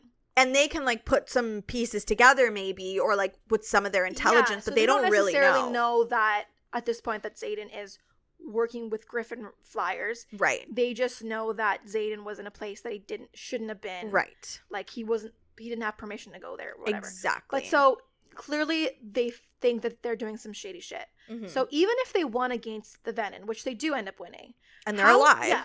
And they're alive when clearly they were thinking that these rebels were going to die. Yeah. So, because in fact, in the book, Dane clearly knew this was going down because when, what's her name? When Violet decided to go with Xaden, Dane was pissed. He's like, no, you have to come with me. Because he knew that something was going to go down. Yeah. In fact, when she decides to go with Xaden and Dane's like, oh, is it because you have something going on with him? And she doesn't deny it. Mm-hmm. He basically, like, says, I'll miss you. Because he's like, you're gonna die. That's crazy. Anyways, so even if they won against the Venin, which they did, obviously, how are they supposed to go back to the college and just pretend like everything is fine and dandy? So, like, I don't understand how they're picking up from this. And here's my thing, like, Rebecca Yarros has put out some teasers and stuff, so you know that that Violet goes back to the college. Has there been anything about the rebel kids? Maybe Violet's gonna play it, like, Tarn's gonna fly her back and be like, oh, they coerced us, like, blah, blah, blah, blah, blah. I barely escaped. Maybe. When I realized what was happening, like, la, la, la, la, la. Because, like, all the snippets I've heard, I don't think, is she their spy within the college? Maybe. Because she does go back. Yes. Because, so the one scene that Rebecca Yarros read out recently was a scene where Sloane, who is Liam's sister, is actually like, it's your fault that Liam's dead. But maybe that's because Sloane thinks that Violet is against the rebels. Yes, that's what I'm thinking. I'm thinking that she goes back and like, they coerced me. Okay, we're piecing it together. Like, they took me. But then how do they cover up, like, Tarn participating? Maybe they can lie and they don't know Tarn participated. Like, dragons don't have to explain their behaviors. Yeah, that's true too. Tarn could be Like, like, they well, don't- yeah, they because don't Tarn owe the could be humans like anything. Tarn could be like, honestly, I was following Sigale. Or maybe he didn't know. Or maybe he didn't care. Yeah, exactly. I don't think dragons have to explain what they do. Yeah, so that's my theory. I think that Violet's gonna, I don't necessarily think that the rebel kids are gonna come back. I think that Violet's gonna come back and maybe she's gonna play like spy a little bit. And like the reason why I think that is because I'm jumping ahead a little bit here and from the theory to the theories part, but one of the things that a lot of people are talking about is if Xaden, so there's a lot of talk about second signet powers, or like, do the rebel kids or other kids have more powers than just the one signet that they like actively show? And people are like, maybe Xaden can read minds because he seems to know a lot of the time what Violet is thinking. So is he intrinsic? I think that it's more... I just think he can read her mind because of the bond. That's what I think. I think it's more likely that they're starting to read each other's minds because their dragons are bonded. So I think that through the bond, she's going to give him like inside information about the college, a la Feyre and Rhys when Feyre is in the spring court. You know, I do, and like she's this gonna theory. And she's gonna pull the same shit that Feyre did, where she's like, "Oh my god, like he coerced me. I was ensnared by his magic and his penis. I can't believe good it. Dick, you know, that good dick, and I just couldn't see past it." And then she's gonna go back to the college and like play like spy. Is my theory. That is a good theory. I do like that. Do we want to talk about the characters a bit? Because like we've got some thoughts about the characters. Let's talk about the characters a bit, and then we'll go into like, we talk into like finish off with some other theories that we have. I mean, we've talked about a bunch of theories already. Yeah. Okay, well, we can start off with Violet. Yes. I liked her a lot.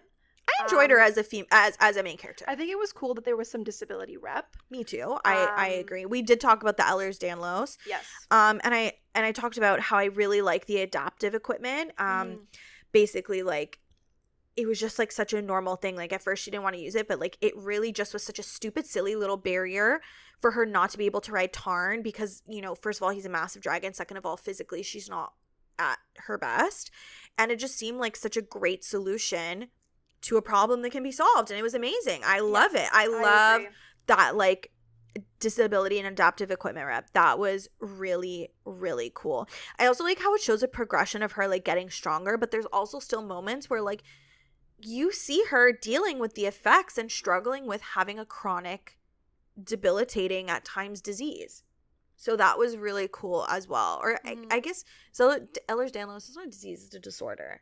It's like a syndrome, yeah. A syndrome or something like that. Yeah, I just don't want to use the wrong terminology there, like but more just like it's a degenerative I guess it is just degenerative condition. Yeah. Okay. So yeah, I enjoyed her as a character. I found like spending time with her was enjoyable. Yeah, I liked her POV. It didn't bother me. Yeah, I think she was I liked her powers. I mean, let's be honest, she's a female main character in a fantasy novel. She's going to be like super special, overpowered. Like she's got the 2 dragons and the cool power and the hot boyfriend. And what's cool too is like once you get your dragon, you get like a tattoo on your back of your dragon. So she has a tattoo of a black dragon, and then on the inside is a little mini golden dragon. It's so cute. Also, part of the saddle is they made this attachment for Andarna because since Andarna was small, she couldn't really fly long distances. Yeah, so she just flashes on so she can just fly underneath. So like under Tarn, they would like strap Andarna in so she could like go along for the ride, which I also thought was really cool. I loved it. Okay, next is Xaden. Zadie. Honestly, to me, this is basically like Rhysand mixed with Azriel. 100%. Like he literally has powers similar to Azriel. Like Az is like a shadow singer, and he literally has shadow powers. And he's like based off the book description, I was kind of literally picturing like a Rhys mixed with Azriel vibe looking thing. I'm down. I mean, you were picturing Zuko from I fucking pictured Avatar. Zuko. I don't know why. The second I started reading this book, I was like, this is Zuko. This is Zuko. You cannot tell me any different. I have a big fat crush on him. So that's what I was picturing. And he has like a scar through his like face. That was cool. And that's like the one like scar that I think is attractive. Let's be honest, he is your quintessential morally gray, snarky, bad boy, hot main character who's like a little bit mean, but like loves the main character. And that's my favorite. No, it's fine. I mean, again, if it's not broken, don't fix it. I mean, it was a quick enemies to lovers. It was, and I mean, that's fine for me because I'm not a huge fan of slow burn. Okay, I am. Well, no. I can't wait. Like, listen, this is gonna be like a 5-book series, and like whether or not they're endgame, which we'll talk about later. Like, I just can't wait 5 books for them to get together. Like, I'm sorry, no.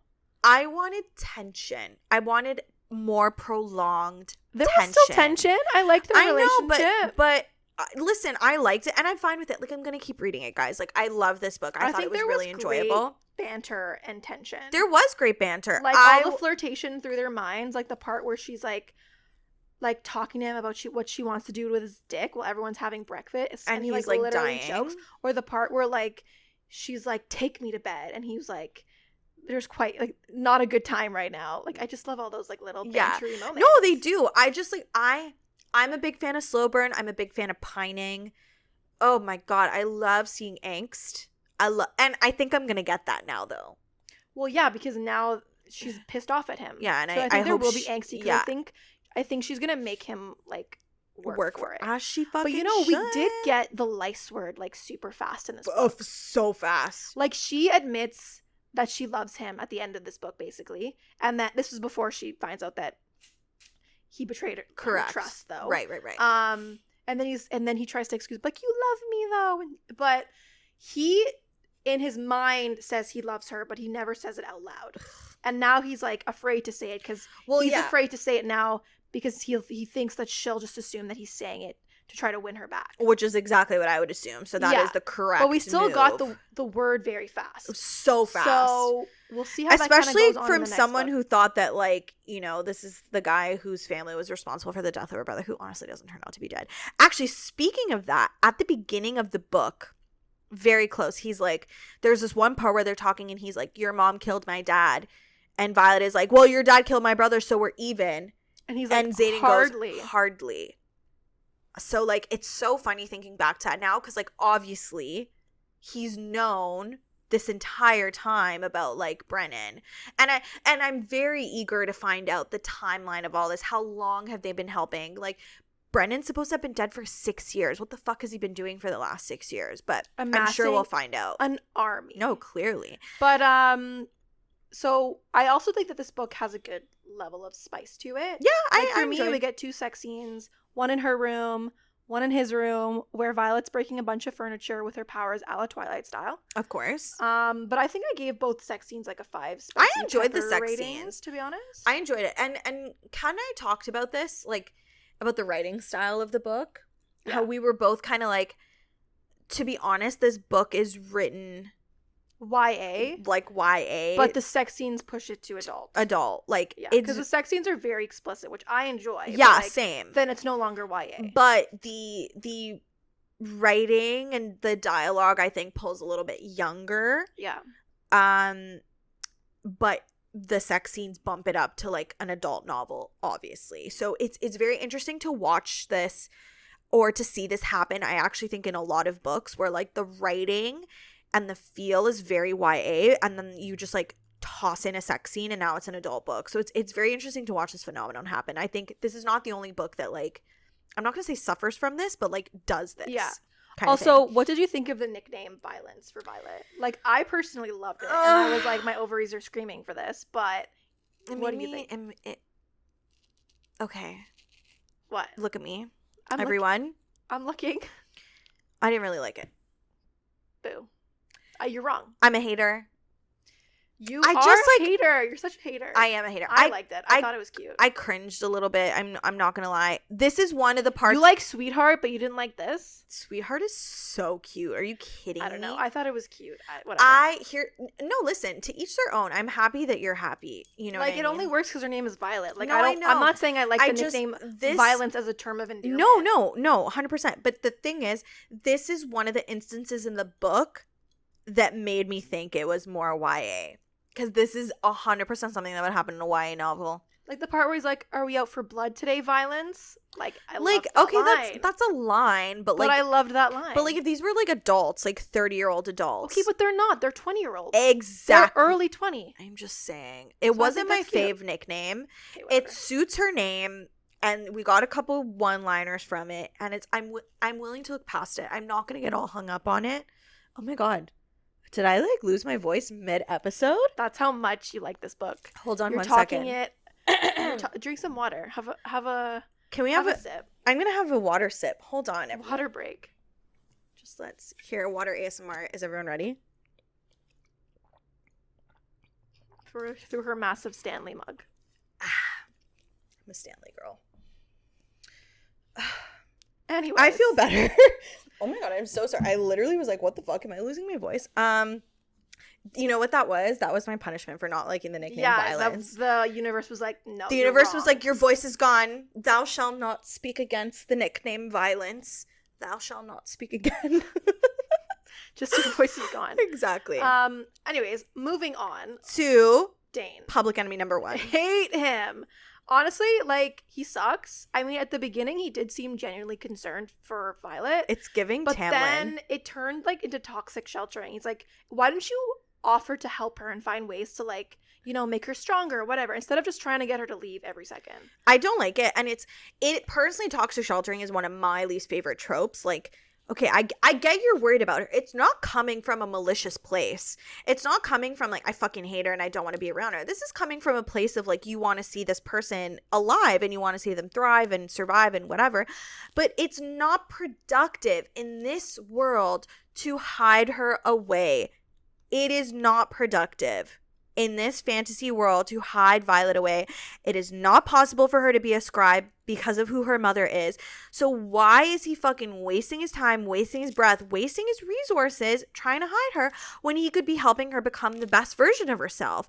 And on some level, I also think it reflects what he really thinks about her, that he doesn't think that she can amount to this powerful person who can stand on her own 2 feet. And I don't like that. But on the other like side of the coin, maybe it's because he knows the truth this whole time and he wants to keep her out of it. Right, because like maybe he knows that like so basically there's an uprising happening, that maybe they're not necessarily on the right side of history on this. What I gather is that the powers that be currently in Navarre know about the venom. And about the 100% they know. The threat to the outside world and to them at some point. Mind you, Navarre is very warded. Right? So yeah. I think that's going to come into play in the next books as well. But anyways, so I think the powers that be know about the venom and the threat that they pose, and the fact that the venom are essentially going around and slaughtering all these people. But instead of being like, yeah, these things are real, they've relegated them to legend, and then in doing that, they've left these people to like fend for themselves, which is not great. And now they've painted the Griffin Riders to be enemies and the rebels to be enemies, blah, blah, blah. Meanwhile, the rebel families probably just knew the truth and were not okay with the power not wanting to help other people from the venom. So like the whole like Dane knows, maybe because he can touch people, I'm sure he's accidentally like boop, like brushed across some important people, and maybe, you know, he's seen the truth and he doesn't want Violet to face like the venom, but still don't like it. I also think that he reads her mind like literally all the time. Oh, he totally does. There's like without her even realizing it, like all the moments where he like touches her, but I thought it was just her face. Like he has to touch her face to get it, not just anywhere on the body. Yeah, but so I looked back. Oh no, there's tons of times. A lot of the times that he's touching her, it's he cupped her cheek, he cupped her cheek, he cupped her head, he touched her I don't know cheek. how she's not realizing this. I know, this was another. Well, you know what? Like, I think it's because when you know someone and you love someone, you want to give them the benefit of the doubt. It's true. So like she's probably like, oh, he's just being sweet and comforting me. Meanwhile, he's like, tell me what you're thinking. Blah, blah, blah. That's true. Yeah, so I think that's sketchy though. And then it's like, did he give all this information to his dad? Is he just like holding on to it? Like, what does he know about her? And I'm sure like I didn't do this, but I'm sure if you like look back at like what's happening in and around the times that Dane is touching her, you could probably like you could probably start to put together like what he's getting from it. Any more thoughts on Dane? He's just fucking annoying. No, we don't like him. Bane of my existence. No, but let's switch to a character we do love. I know. Liam. I'm so sad that he dies. So tragic. I'm really upset about this. Because he was such a cutie. He gave such like golden retriever vibes. He was such a good friend to her. He was a good friend to her. He was a good friend to Xaden. I know. They were like foster brothers. I really did not, like I said, I'm very much like, don't give anyone plot armor. We really had to kill off Liam. Really. I was really upset about that. However, isn't there a theory that Liam is alive? There is a theory, but I don't think so because he seemed pretty dead to me. He seemed pretty fucking dead. The person who I think who might still be alive is Jack. True. Because no body, no crime. Nobody, no crime. Like, he got crumpled by this rubble, but like, did he really die? Did he? Like, who knows? Did he? Honestly, who knows? Like, I mean, maybe. But I think that it's possible that he's alive. I don't know. I think anything's possible. I would love for Liam to be back alive. I don't think so. Mind you, Brennan is a healer, and he's something called a mender, and menders are very rare. Maybe you can there mend. A whole premise about like bringing people back from the dead? I believe there is, but I can't recall. Neither can I, but like I think that there's a premise about that maybe will come into play in the next book. Like that it's possible, or that it shouldn't be done. No, it shouldn't be done, but that doesn't mean it's not possible. Like you could do it, but like maybe they come back as some sketchy ass things. Okay, there you go then. So maybe they'll dabble in some of that magic. Exactly. Someone else that we see in the book quite a bit, Rhiannon. Mm-hmm. I liked her. I did like her. I want to see more of her. I want to see her character. She suffers a little bit from like side character, like yeah, I think side character syndrome. Like she needs to be more fleshed. Like I want to see more from her. Like I don't just want her to be like the sassy best friend or like the bisexual best friend or like I need more. And hopefully we will. Also, isn't her power pretty rare as well? She's like a summoner. She can summon objects to her, and that's how they get like the map or something. Like when they're doing the games or whatever. No, they go into the room. Yeah, but then she like passes it. I don't know. She does have summoning powers though. In that situation, right? There is a person who can like I think it's Imogen. I forget who it is who can like basically project an image of themselves somewhere else. I want to say they can almost be in two places at one time. I want to say it is Imogen. I think it is Imogen. Because they're like, for example, like Liam's power is like far sight or something. Like he can see like really far. It is. But then there's also that theory that like the rebel kids have more than one power, more than one signet. So who knows really? But for that task, they find a way to get into the actual into the room. Yeah. And then like steal the map. Yeah. So I want more from her. Yeah. Then we have the Soren Gale. So I had put down Mira, Brennan, Lilith, which is the mom's name, and the dad. I have no real thoughts about Mira, to be honest. I don't really have any thoughts about this family yet right now. I have thoughts about the mom. So I don't know. Like I'm actually okay, you know what? I do have thoughts. That's such a lie. Wow. Yeah. Why would you lie to So my thoughts about Mira is I'm interested to see if she knows already about the rebellion. Correct. And if she does know, what side she'll pick. Somehow, I, for whatever reason, think she'll pick the mom side. See, I think that if she didn't know about the rebellion and didn't know her brother was alive, I think that Mira and Violet, oh my god, why did I forget her name? Mira and Violet have a lot of love for their brother, and I think him dying was a very big tragic thing. But I think that if Mira finds out that if her brother's alive, I think she's gonna be pissed the fuck off. And she does seem to love her siblings more than her mom. Like, that's what I'm thinking. Like her mom is like she was even very mad at her mom for sending Violet to the camp. Especially if the mom is somehow involved in like this whole Brennan situation. Well, I think so. 100%. My theory about Lilith, I'll say it a bit later, but I think maybe you're right. I think Mira, like if she finds out the truth, if she doesn't already know, I think she'll go with Violet and Brennan. Yeah, I think she's gonna want to go with her siblings. Yes. She'll be like, "Fuck you, mom," kind of thing. Yeah. And I'm honestly interested. Like again, I don't have a lot of thoughts about Brennan because I don't either because I thought he was dead this whole time. But I'm interested to see how it all came to be. Like, how he did not die, why he didn't die, why they pretended that he died. So I think my thoughts on Brennan tie in with my thoughts in Lilith. So I don't really understand what Violet's mom's MO is right now. Part of me is like, maybe she's not evil and she's like being like a really good double agent and she has to be like a big bitch to cover it all up. Part of me thinks she's straight up ruthless. So I think that This is my theory. So there's like a little bit of a timeline, right? And the timeline's a little messy right now. Did Brennan become a rebel, then fled to be on the rebel side, and the mom was so ashamed that he was part of the rebels that it was easier to pretend he was dead? I 100% think this is what happened. I think this is what happened. Yeah. I think she's ashamed that he was a rebel, so she told everyone. So she's like, fuck you, he's dead. Because he might as well be dead to her, right? So that's one thing. The other thing is, did he die in a battle, get rescued, and like learn the truth, and then turn to the rebel side? But everyone thinks he's dead anyway. And then Lilith doesn't actually know he's alive, and maybe learning that Brennan is alive will be a turning point for her story, and she will start to sympathize with the rebel. So it really just depends, and obviously there's a lot of unanswered questions. Like, I don't really know. I think that based off what they saw in her office, she knows about everything and she's okay with it.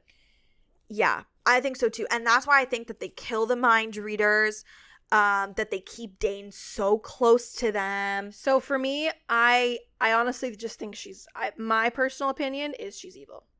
Okay, fair. And I mean, the way she treats her own daughter.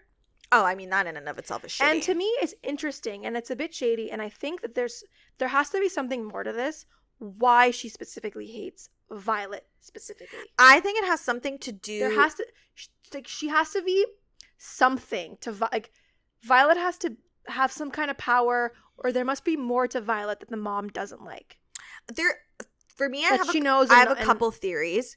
It's either your theory where it's like, she must be something greater, and the mom knows that, so she like doesn't like it. Well, there is a theory that Violet's a Venom. So what? That is a theory. I don't know. And like the fact that her hair is like turning gray is because she's like leeching power from the earth, and like I don't know. Oh, that's a theory. I don't necessarily support it, but I have heard this theory. You know what theory I saw on TikTok, and it's like really unhinged? What? I saw this theory that said that. It's like very unhinged, guys. Like, stay with me. And I'm probably not going to do it justice, so maybe I'll try and find the TikTok and link the creator again. I saw this theory that someone said that Andarna and Violet do still end up having time powers. And the reason why there's so many books in this series is actually because Violet uses the time powers to travel back in time.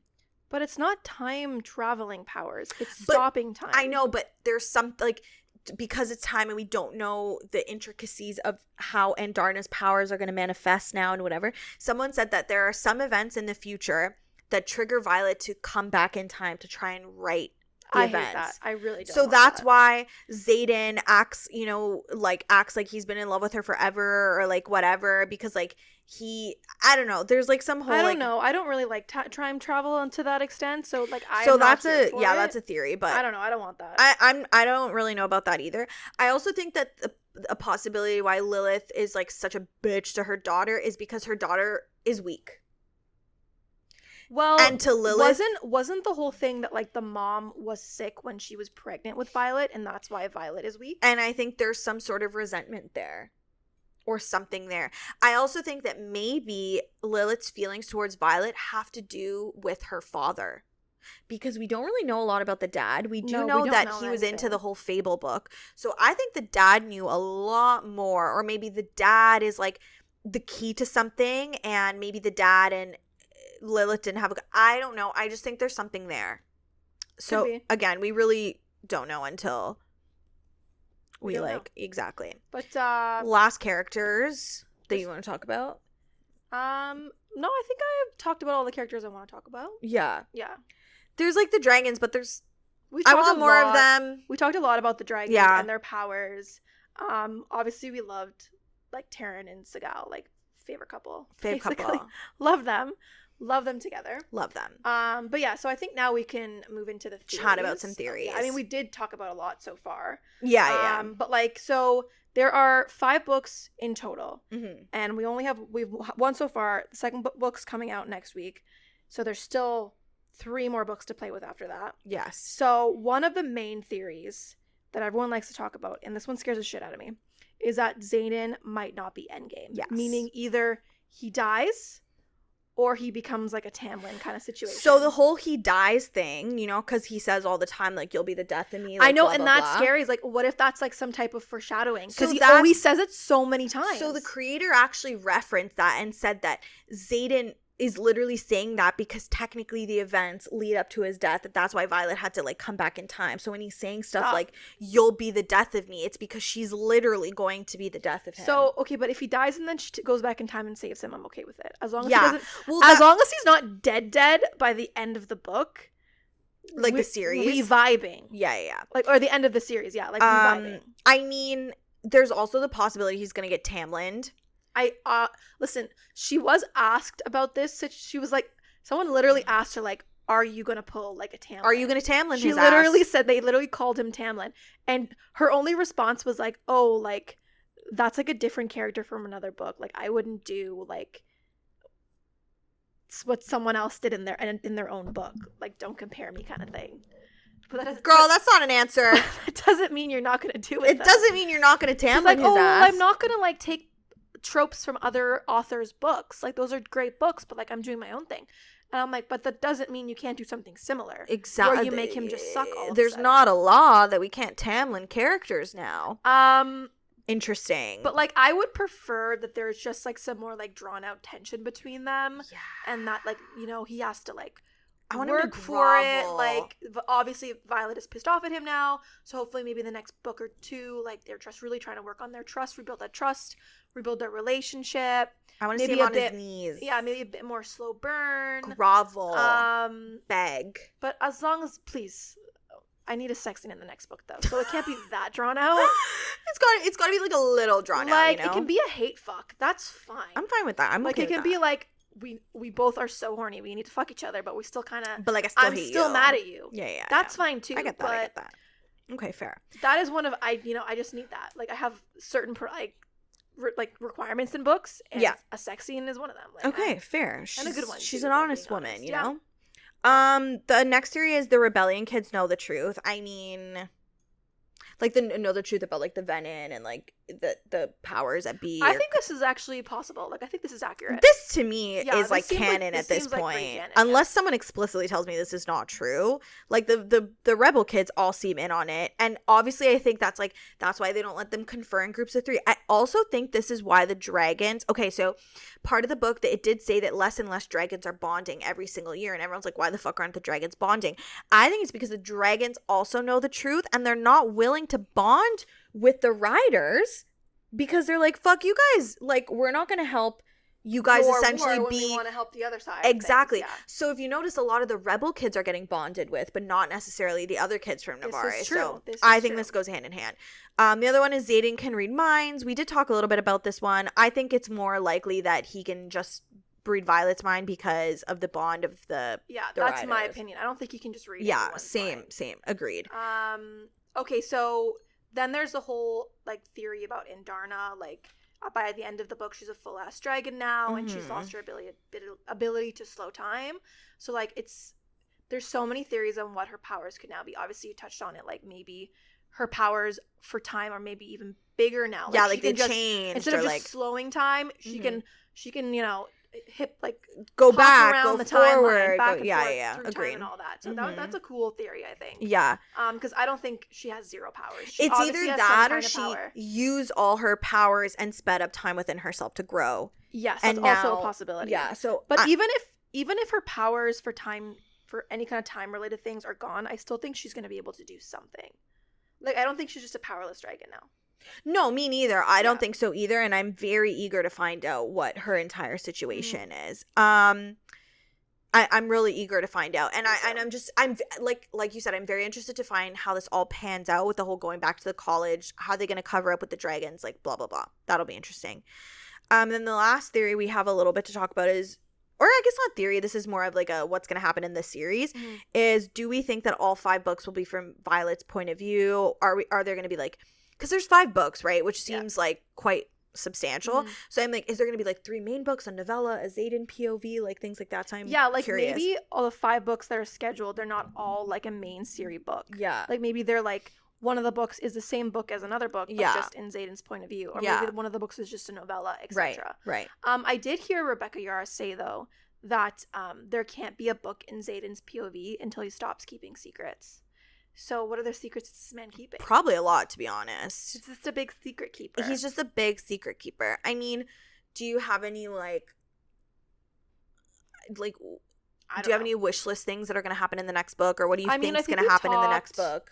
A lot about it. I like the idea that Violet is a spy now. Yeah, me too. That, like, the other kids just can't go back now because clearly they know that something's happening. Do you think that the book is going to end with them still being at the college in some respect? Or do you think it's going to blow up by the end of the book, basically? I think it should blow up by the end of the book. I just don't see how they continue this being at the college thing when she knows that there's a whole ass rebellion going on. But that's the thing. Like, I also just don't think I can read another book of all these fucking games when there's literally a rebellion going on. No, so I think it's gonna be maybe like a half book where they're in the college and she's trying to help Sloane or whatever, and it's gonna be like a Hunger Games Mockingjay where she and then all of a sudden she like lights the college on fire and like dips. You know what I mean? She's like, peace out. She's like, boom, bitches, or you know what? Maybe she'll find a way.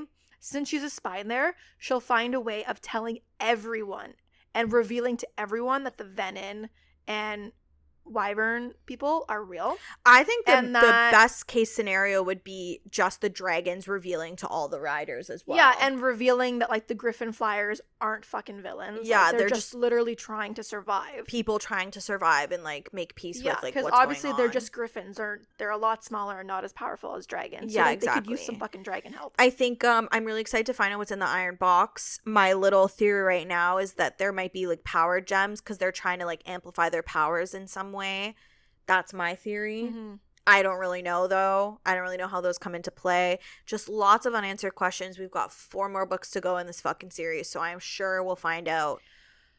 So, with that, we will end this discussion on Fourth Wing. Fourth Wing for today. Have an episode in December on I think Iron it's in December. Flame. Yes. I think it's early on in December. Yeah. So it gives you all the time to read Iron Flame, which comes out next week, digest it, and then we will be back with our summary and theories for book 3. I do think my little tentative plan now is to do like little live reactions to like me reading Iron Flame, like nothing spoilery, nothing like whatever. Like I just kind of want to do like little live reaction like things because I think it's really fun to read along like with everyone. Yes, for sure. So if you're planning on reading Iron Flame, like message us. Like our DMs are open.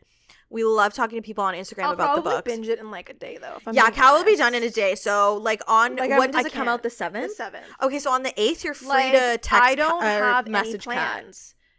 November 7th. And if you ask me to have plans, no, I'm busy. She's busy. I'm turning my phone off. She's booked and busy. I'm putting it on November silent. 7th like a weekday? I think it's a Thursday.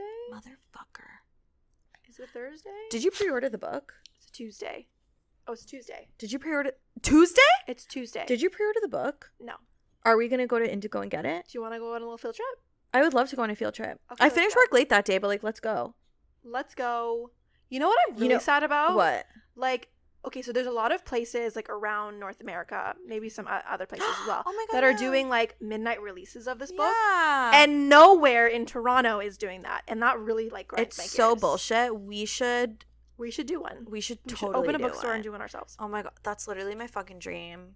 I want to open a bookstore so bad, like a little romantic-y bookstore. Oh, I love it. Guys, we're going to do it one day, don't you worry. Like a little bookstore, cafe, flower shop. Love it. Like literally a bakery, obsessed. It just has all the things. Yeah, so we took a break from House of Sky and Breath, but we are back next week with chapters 34 to 41. Yeah, so we're making headway. We're in the last we're getting to the last parts of the book in prep for CC3, which is coming out so soon. 2 months. So many good books coming out. I'm so excited.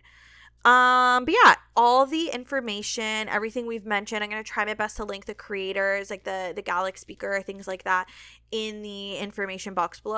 All our social media information is down there.